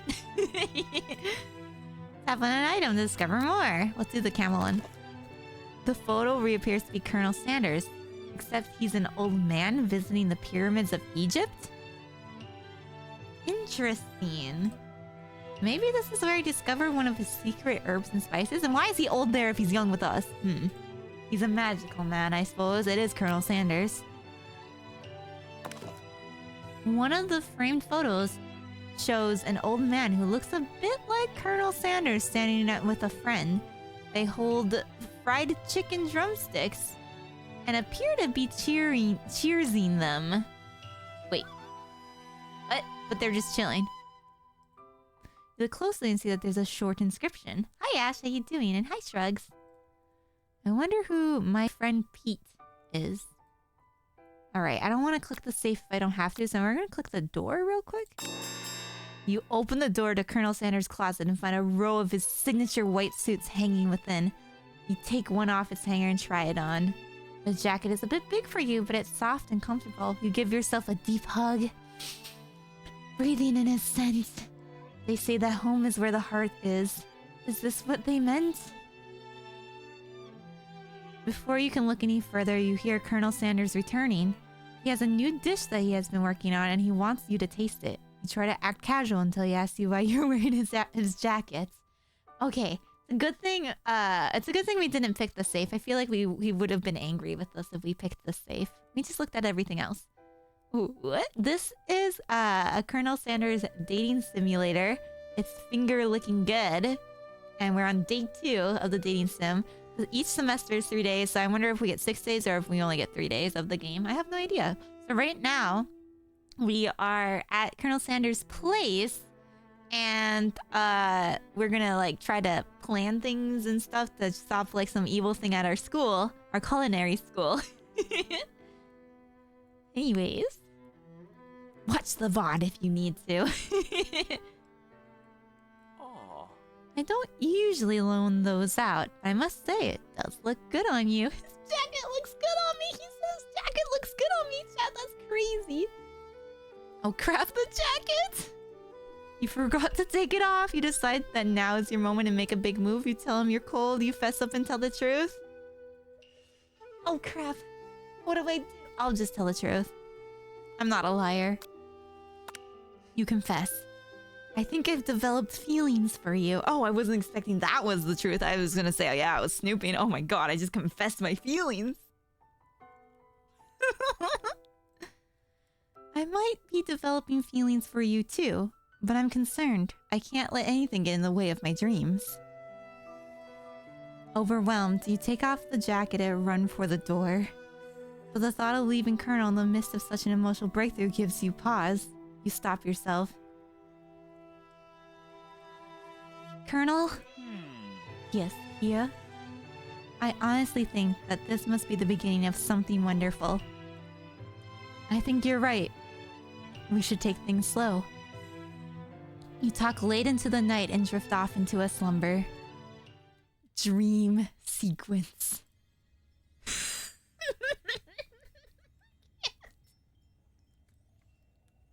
I love the sleeping animation. You awake to a beautiful morning in Colonel Sanders' hideaway. Wait, why am I here still? Did you make the right decision on how to respond to Colonel Sanders? Only time will truly tell. Today is a day that could change the rest of your life. You think about the new secret ingredient you just learned about. Duh. In some jurisdictions, isn't even illegal, but if the recipe is a secret, how will they know? Your thoughts are interrupted when Colonel Sanders emerges into the room. He's holding a gorgeously plated breakfast and your mouth waters at the sight of it. Here's a simple breakfast I just whipped up. It's meticulous. Oh my god! Butter biscuits and a chicken leg! Oh, I want KFC so bad. You tasted Colonel Sanders' food, and it takes you on a journey. When you return, he's waiting to ask you an important question. So, would you say that we're the perfect match? How presumptuous. My cuisine and your taste buds, that is. Such confidence, such grace. Could he be the world's greatest gift to cookery? Take him down a peg? No, I will flatter him. You know, I think we might make a great team. A single tear begins to pool in the corner of his eye as he gazes out the window. And with the right business partner, I know I can't fail. Business partner? Could he be talking to you? It's all happening so quickly. Overcome with emotion and confused by your feelings, you're on the verge of tears, unable to speak. The only answer you can find is to run out the door and get home. There's still one more day of school after all. The University of Cooking School, Academy for Learning waits for no one. You get home to find something very surprising. Your best friend is there waiting for you. Where have you been? Because I had one heck of a night. I've been desperate to talk to you about it, but I couldn't find you. I got worried that something had happened to you. It's okay. But now that it turns out you're fine, I can finally get you up to speed on the saga of Miriam. Yeah, let's go, Miriam. Sure, but you will not believe what happened to me after school yesterday. I went on a date. Yes, with Clank, I hope. I think I can believe that. Since I'd been partnered up with Clank, he asked me to go out with him. Of course, I told him you better keep your dials tuned to polite and respectful. I'm not that kind of girl. He was just interested in spending some one-on-one time together and getting to know me, so I said, yeah, sure. I can get to know the little metallic guy. Long story short, he took me skydiving with his friends, but things quickly spiraled out of control. Did she say skydiving? As if that's a typical first date to go out with a talking pressure cooker. That's fine. And now, I'm not really sure where we stand. You don't give Miriam time to tell her whole story, however. Bottling up the details of your own night is just too much to bear. And I went on a date too, back to Colonel Sanders' house, where I spent the night with him. You what? Nothing happened. But the emotional connection. Wowzers. Miriam offers to support you no matter what you do. Together with your bestie, you feel like you can do anything. When you arrive at school, you encounter your rivals in the quad. Now these guys have that book that made like the evil spork monster, so I'm kind of curious what we'll do with them. You can tell from a distance that they're picking on Pop, though he himself might not quite grasp that fact.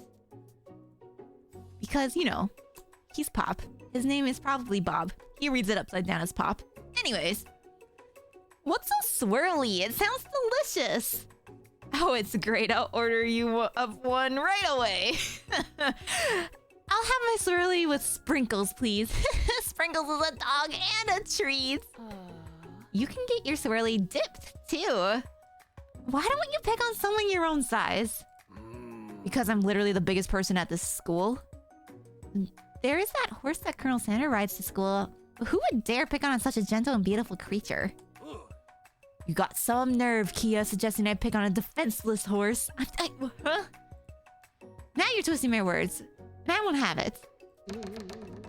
You clench your fist, but the injury from yesterday's mixer accident makes you wince in pain. Doesn't look like you can go on cooking like that. Might as well just give up. I'll never give up. Ever. Colonel Sanders arrives just as it appears things are close to boiling over. A naturally intuitive person, he sensed that something must be going on. Is everyone excited for the final day of school? Kia! How's that hand feeling? I'm sure it'll be back in fighting form by this afternoon. Aren't you concerned about my hands, Colonel? Yesterday I almost broke a nail winning so hard. Technically, I don't believe a winner was decided, but your presentation was quite impressive. What is he doing complimenting her? But what about the flavor of my delicate, warm, gooey chocolate sauce? It was clear that you're passionate about how your food is received. That's a lot of words to say. It was bland. Excuse me, Kia. I'm more than capable enough to speak for myself. Maybe you could tell me more of your thoughts as we walk into class, Colonel? I'm always interested in discussing the fine art of fine foods. The girls are cute. See you inside, Kia. Annoyed by Colonel Sanders' inability to see Ashley for who you know she really is, you walk across the quad to get some distance. In an attempt to distract yourself from how slighted you feel by that interaction with Ashley, you take out the spell book you recovered yesterday and start flipping through the pages. Why do I have the book too? Oh, so we did keep the book, I guess, and then they have the other book. Okay. Yeah, in the beginning you realize that she spells it this way to be more special, but her actual name is spelled like the proper way of Ashley. Whoa. That's that book. It looks like bad news. It's just something I found lying around. It would appear to be some sort of grimoire, but I don't really believe in that magic stuff. A grimoire? Like a book of spells? I don't know. Who would spend so much time decorating a magic book if it weren't really powerful? I can think of one surefire way to find out. You open to a page covered with the arcane warnings, cast only in case of an extreme emergency, and sits around the edges of the pages. I could use this spell here that says it will erase anyone I choose from all of my memories. If I scrub out Colonel Sanders, it would probably help me focus better on the upcoming final exam. That is way drastic. Couldn't you do something else? Like anything else? Not rooted in dark magic? Maybe tie a string around your finger? We were warned by Spork to not use the book, so I don't know why my character, me, is thinking of using the book. It's kind of stupid. Anyways. Okay, fine. It is drastic, but desperate times call for desperate measures. You've got a memory erasing spell sitting right in front of you and a pretty good excuse to try it out. Spork told us not to. Spork was a chihuahua, and then he turned into the Spork monster. From someone using that book on him. And why would I want to erase my memories of Colonel Sanders? Yeah, I've struggled to focus on my school. But I feel like you shouldn't ever erase your memories. I think memories are important. They're what build you as a character, as a person. So we're not gonna do it. We can't do it. You take your friend's advice and put the book away. It's almost time for class. Sprinkles is already in the room, waiting for the students to arrive. Professor Sprinkles, I love you. He clears his voice to make a quick announcement.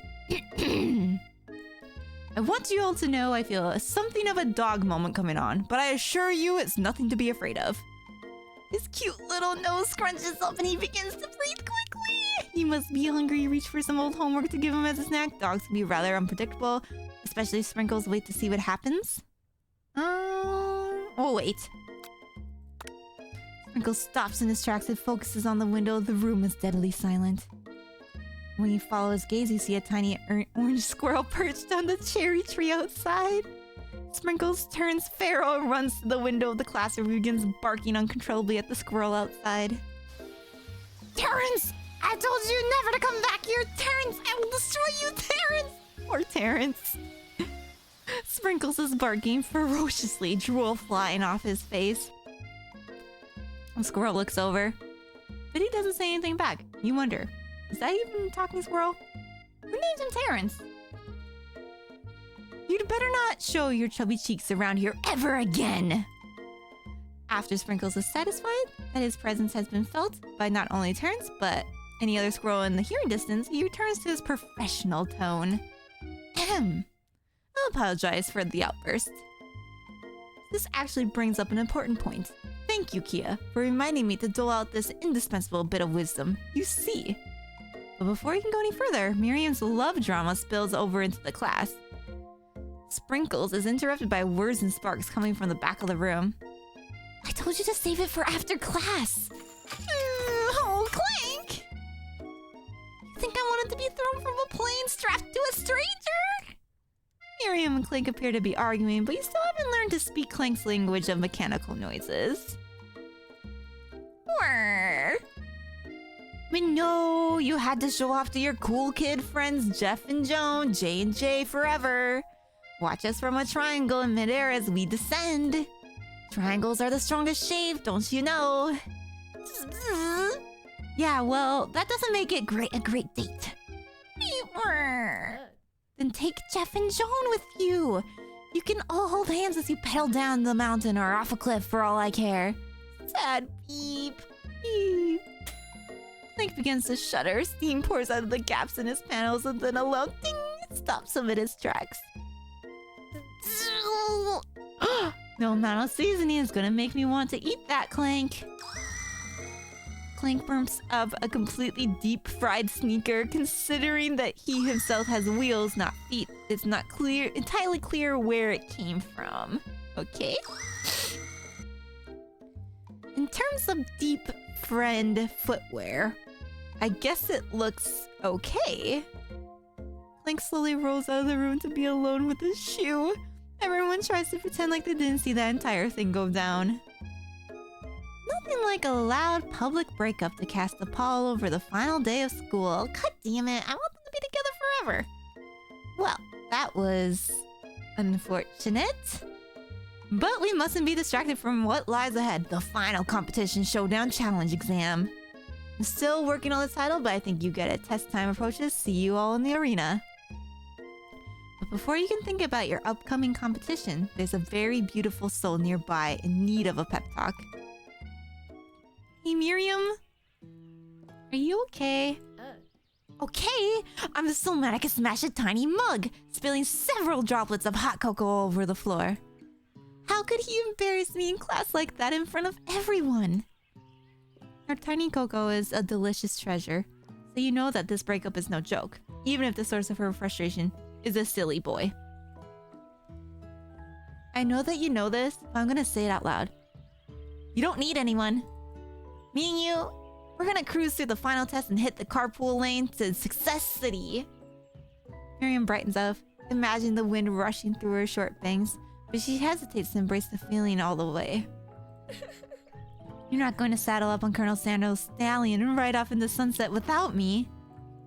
Of course not. Well, maybe sorta, but I'm sure there's a pony out there with your name on it and a ranch big enough for both of us and whoever else we want to bring along. If it's not Pop or Clank, or anyone else you meet today, tomorrow, or this whole year, so what? You're a special person who shouldn't settle for the first someone to show a little interest anyhow. Miriam gives you a big hug and wipes the tears from her cheeks.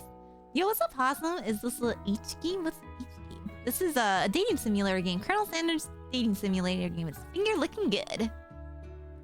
KFC. Yippers. I should really review my menu for today. I'm going to make a very special soup. And I bet that Professor Dog is going to love it up. While you're pep-talking Miriam completely missed lunch. That's okay, because you had a better idea of how to spend the time before your exam. You decided to head to the arena early to practice a dish. Blah. This is it. The location of your final challenge. A test of will, a test of courage, a test of talent. And a chance to beat the pants off of Von Von, the supposed man-man, and his eviler counterpart, Ashley. As planned, you begin to run through a quick test of a recipe you've been working on. Kia's famous chicken pot pie. After practicing for months, making this dish comes second nature to you, and you're able to quickly get a fresh pot pie in the oven. But as soon as you do, your cram session is interrupted by Colonel Sanders and the freaking Sakura petals. Kia, what are you doing here? There's still time before the final exam. Oh, just taking it all in. I'm big into visualizing success. I'm looking at my station and picturing victory. The pot pie has begun to bake and the smell is slowly filling the space around you. Visualizing, huh? That's too bad. I was hoping you were here cooking something delicious. You'd usually happily share your food with anyone who is hungry, but the last time you let Colonel Sanders get in your head, it cost you a cook-off. You decided that it's time to put your cooking above your romantic desires, but that decision gets hard to stick to when the oven timer goes off behind you. Ignore it, like there was no sun at all. Fess up about your practice dish. We'll tell him the truth. I'm too truthful. I always gotta tell the truth. Always. Okay, you got me. I'm doing a little bit more than visualizing. I know, my nose can smell a pot pie from 400 yards. That's an oddly specific distance, but you'd expect nothing less from such an oddly specific man. You knew it was a pot pie just from the smell? Not just a pot pie, but a chicken pot pie with an all-butter crust. My nose is telling me something else. Oh no. Is it burning? No. I can smell that it was made with a heaping helping of TLC. It'll probably start burning in a second if you don't pull it out. A moment of truth. Wow. It's the best pot pie I've ever tasted. I've always loved country cooking, and I could eat this all day. There's no time left. The final showdown is about to begin. Sprinkles lays down the ground rules. There are no rules, that is, except to cook with everything you've got. You step up for the cook-off of a lifetime. You decide that mac and cheese, plus the pot pie you've been practicing, are just the dishes that'll push you over the edge to victory. And meanwhile, both Von and Ashley are prepping wildly elaborate dishes per their usual over-the-top selves. Miriam has her giant magnifying glass and several sets of tweezers. She's definitely prepared to go big, going small.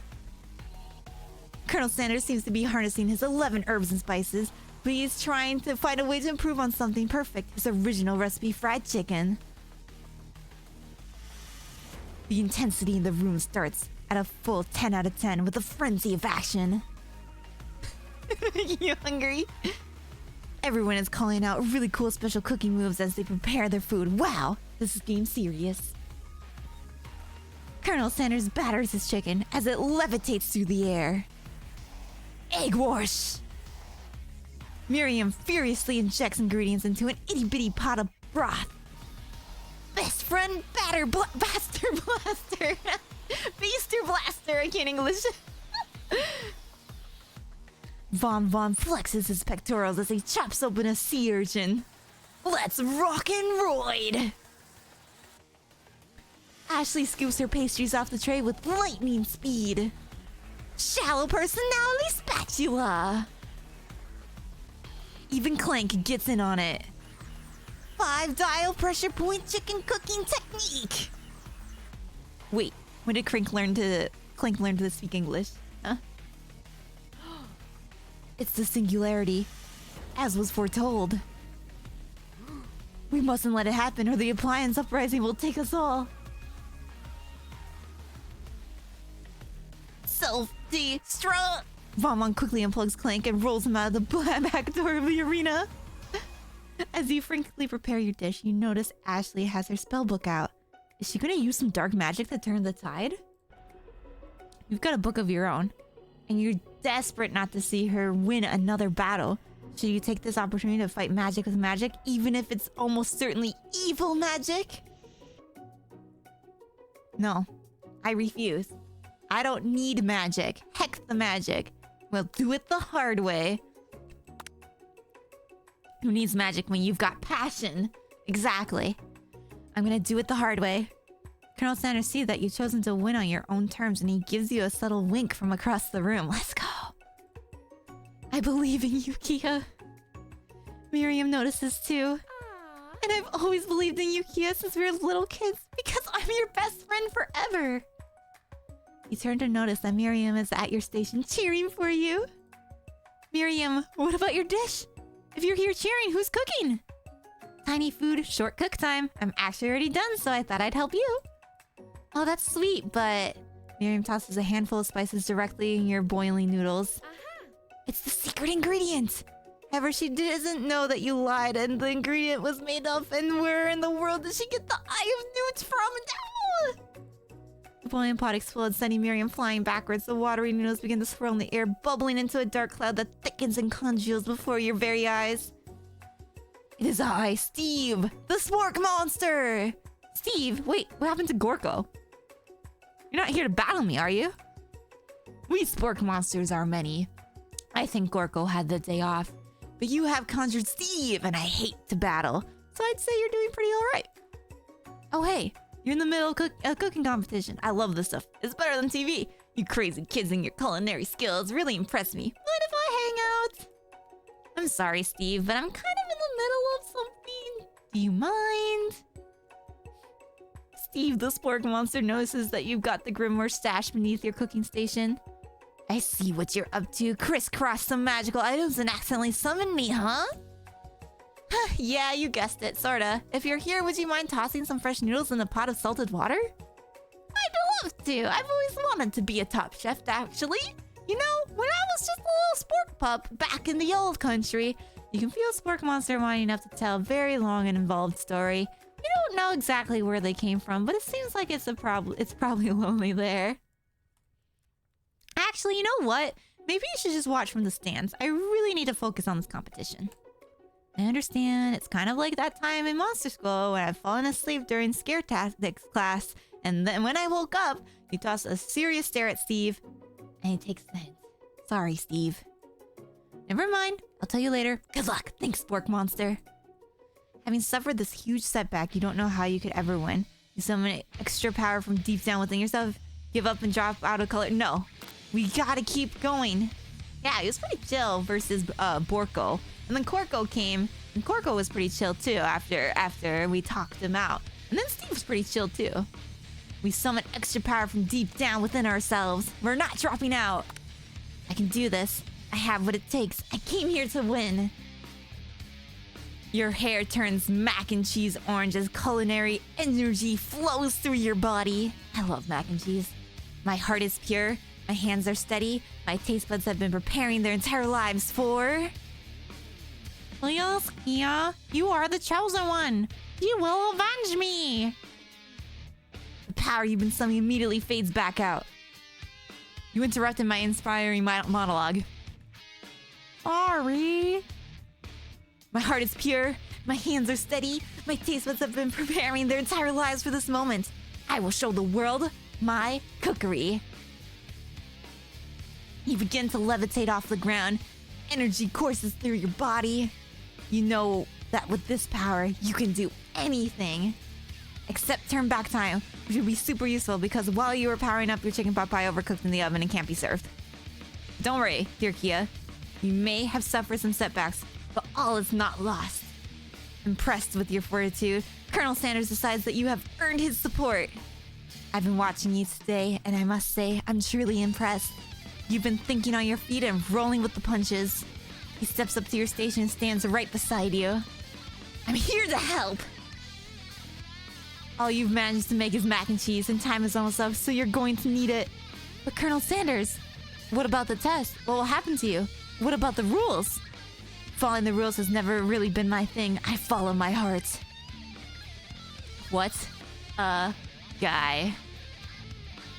Colonel Sanders unfolds a delicate white towel to reveal the most delicious fried chicken tenders you've ever laid your eyes on. And besides, sometimes unexpected combinations can have surprising effects that surpass their individual efforts. Are you suggesting? If we combine forces, we can form the perfect food union. Time's up, students!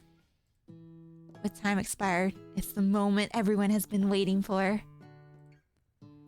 You must now prepare to present your dishes. I love mac and cheese and chicken. Mac and cheese and chicken is a freaking bomb.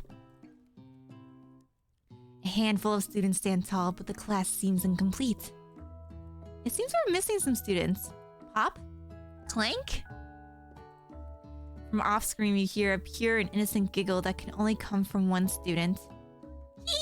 I'm flying! Sounds like it's coming from that broom closet over there. Miriam, would you mind? Inside of the closet, you see Pop hanging on a broom hook by the elastic of his underpants. Pop, get down from there right now! Let me guess. Did Von Von have something to do with this? When someone asks for a wedgie, who am I to refuse? Thought a wedgie was a salad. It looks like Pop is eliminated from the challenge, seeing how he didn't get to cook anything. I can't feel my legs. May I be excused? Sure. You kids and your pranks, I must say, it's not the worst prank in the SAL, I can't even say the letters in our history, but it's not exactly yearbook material. Wait a second, pranks. Clink! Where did that pressure cooker roll off to? You wait to hear a signature word beep or other onomatopoeia, but there's nothing. Somehow he must have gotten unplugged, I guess. We'll have to figure that out later. That leaves only 4 remaining students. Please collect your final projects. Yes, it has been a long semester. 3 days. Wow, 3 whole days long. Exactly, that's what I'm thinking, game. But after days of hard work, the time has come for me to eat. Miriam, please step forward. Now, describe your dish. I've made tender udon noodles and savory soup. Yes, Miriam specializes in tiny cooking. It's so cute! Look at them! They're so small and tiny! My word, it's so delicate! Is that a teeny tiny Naruto Maki? I spy a float in this itsy bitsy bowl! Yes, chef! Please call me Sprinkles. Chef is my father's name. Yes, Sprinkles, and some green tea made from baby tea leaves that I picked myself. Sprinkles carefully sniffs around the dish before opening his mouth and letting just the tip of his pink dog tongue dip into the bowl. Sublime. Would anyone else like a taste? Oh, come on, I'm not one of those dogs who doesn't floss. I even have a really cute electric toothbrush for dogs. Fine, I'll enjoy it all by myself. Yeah, Godspeed, Haas. In a flash, the entire meal has been devoured. Not that it took much. It was less than a thimble's worth of soup. A+, I really do taste the dish with much love poured into it as yours.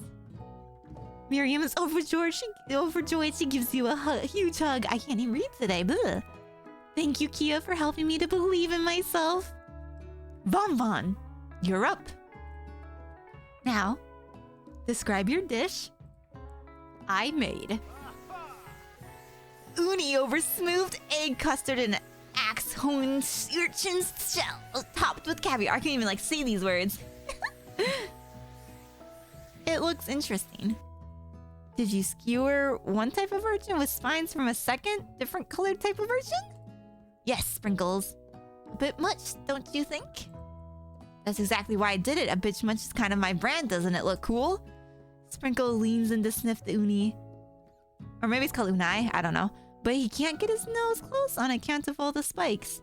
He begins to paw at it erratically, causing the custard to slosh around. Woof woof. Please do be gentle with my cuisine.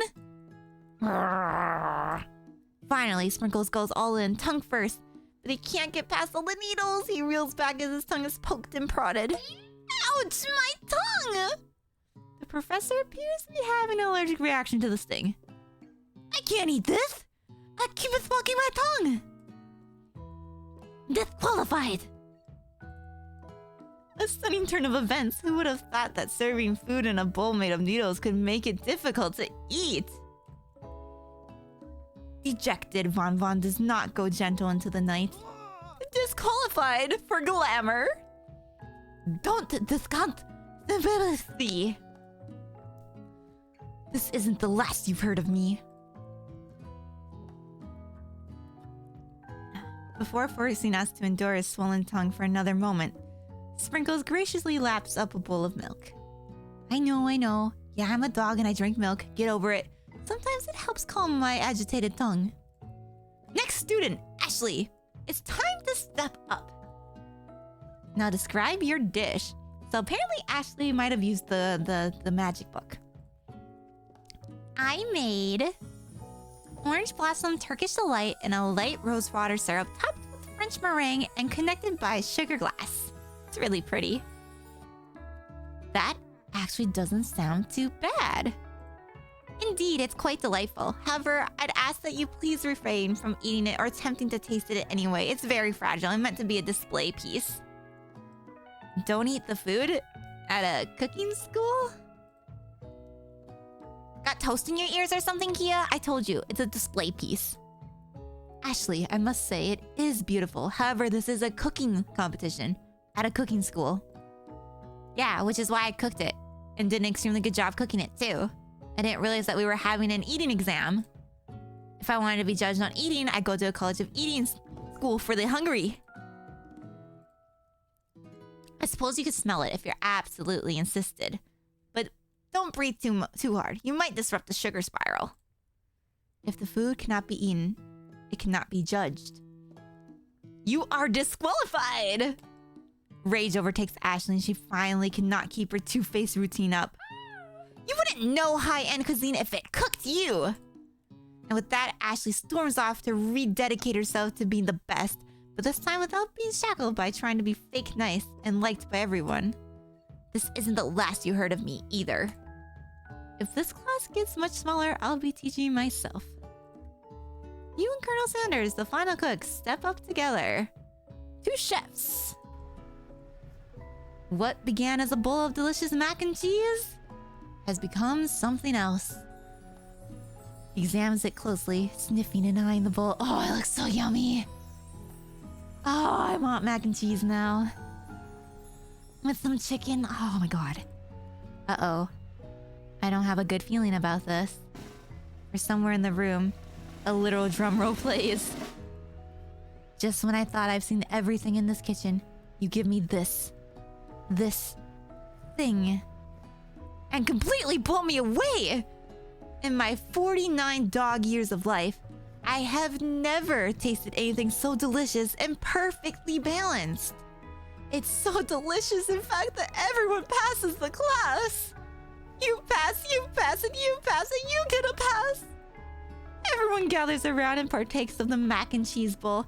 They all seem to transcend this reality into another dimension. You win! Together, you and Colonel Sanders have made a new menu item. The new menu item is so impressive, even the Bonbon and Ashley are drawn back in by its magnetic fragrance. When they gaze upon your mac and cheese bowl, they admit that you are indeed an excellent chef. Sprinkles declares that you have passed. Everyone has passed. There were supposed to be more battles, but come on, how could they be better than this one? Now that the school year is complete and everyone has graduated, the students return for one last assignment to get their groove on. The cafeteria has been completely redecorated in order to serve as the site of the school's graduation dance. Compared to the massive high-tech cooking arena, the humble decor seems downright cute and cozy. Yeah, it's very adorable. Oh my god. DJ Dog is in the house! Ow, ow, ow, ow, ow! You knew that Sprinkles was a master chef, but also a world-renowned turntablist who says you can't teach an old dog new tricks. Von Von and Ashley tell everyone that they've committed themselves to righting the wrongs they did while they were the villains. Oh my god, their outfits. Damn. What's up, Bottles? For a moment, you actually believe them.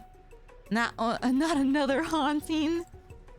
No ghosts allowed at graduation. It's clearly written in the school bylaws. I was never actually a ghost. It was all a trick to get you to finally notice me. Oh, amusing. And now that everyone is together, it's the Spork Monster. He's totally meddled out. Everyone, the Spork Monster is no more. From here out, I prefer that everyone refer to me by my new name, Party Monster. You took a test and passed by a puber? You got a mini stupid question wrong? The fuck going on here? We're almost done. We're almost done. I won the cook-off by Colonel Sanders and me making mac and cheese and chicken tendies. We made them, and we passed, and now everybody passed, and now we're at a school dance. The ghost guy wasn't a ghost, and Spork Monster's going by a party monster. Crazy. Student tries to finish what he had said, but everyone is too wrapped up talking to Spork. Sorry, party monster. Dejected, student walks off. Maybe things didn't work out for Miriam romantically, but she found the love in her cooking. And you know, she's gonna do great. Aww, she and Clank didn't work out. A red carpet rolls out across the floor of the ballroom. It's like a Hollywood movie premiere. Who could command such an entrance? It's Pop! He's arrived late to dance, but apparently for good reason. He has a fucking crown. Wait, what? Walking the carpet, you see perched atop his dirty chef's hat. A crown? Welcome back, Pop. I know you weren't able to complete the final exam and accept your diploma. We had it mailed directly to your father. We figured it was the least we could do for the school's dean. It's crazy. Now I get it. And we get a new wing in the school, not to mention the honor of educating the son of the chancellor of such and such. The music at the dance is interrupted by the sound of sparking and electrical hissing. It's Clank, who has arrived late to the dance. Oh, he's so cute. Now that I have graduated, I can reveal my truth. Whoa, he's still doing the talking thing. I am Clank, and I am not of this earth. I am actually from a faraway planet in another dimension. What? What? I actually feel like I knew it this whole time. Now that I have learned the ways of your kind, I must return. Miriam, will you come with me? I don't know what to say. Besides, no, obviously. I have just begun to learn who I really am. This isn't the time for me to devote myself to figuring out who you are, Clank. You're blown away by Miriam's maturity. It's pretty clear she has managed to surpass you in that regard. I understand. Kind of. Humans are weird. A portal opens up and Clank disappears through it. No, Clank! Finally, Colonel Sanders arrives. Howdy, classmates. Oh, shit! He's not wearing his fancy stuff. He's like normal clothes. And he's still hot. It's just like the first day you met him.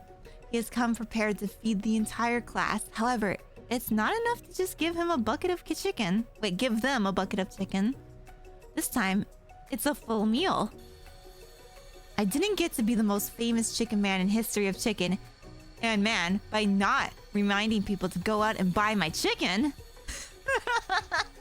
There's my potatoes and my coleslaw and his biscuits and oh, it's so cool. The end?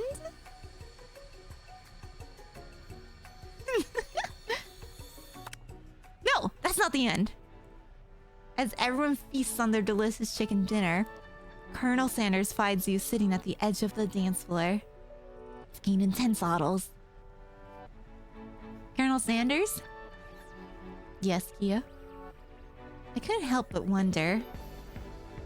Was our final exam team up purely an act of strategy carried out by two cunning chefs? Or was it something more? I'm afraid I can't answer that question directly. Instead, I'd like to ask you a question of my own. May I have this do-si-do? Colonel Sanders extends his hand to you, and you feel an urge of energy jump off the tips of his fingers. His hand, the hand of a master chef, so dedicated to the craft of fine cookery, so tender yet refined, so milky smooth. Fingers like finely battered drumsticks turned in flour. soaked in buttermilk and dusted with exotic spices. Look at that, man. But they do not reach for tongues, a knife, or even a spork. Tonight they reach for you. Though our feet may tire of dancing, I believe that this is just the beginning of our steps together. Colonel Sanders, will you not join me on the dance floor, but in the kitchen as my co-chef and partner in both business and in life? You gasp. Could it be? Is he really sane? Me and you together? Not. Ever since I met you, my dream has changed. Not. It's not enough to simply open the world's greatest chain of fried chicken restaurants. No, even then my life would not be incomplete without you by my side. I read that wrong. No, even then my life would be incomplete without you by my side. Not incomplete. I can't English. It was a proposal? So, what do you say, partner? I say, I love you, Colonel Sanders. The end! Ah! Ah! We did it! We finished the game! We did it!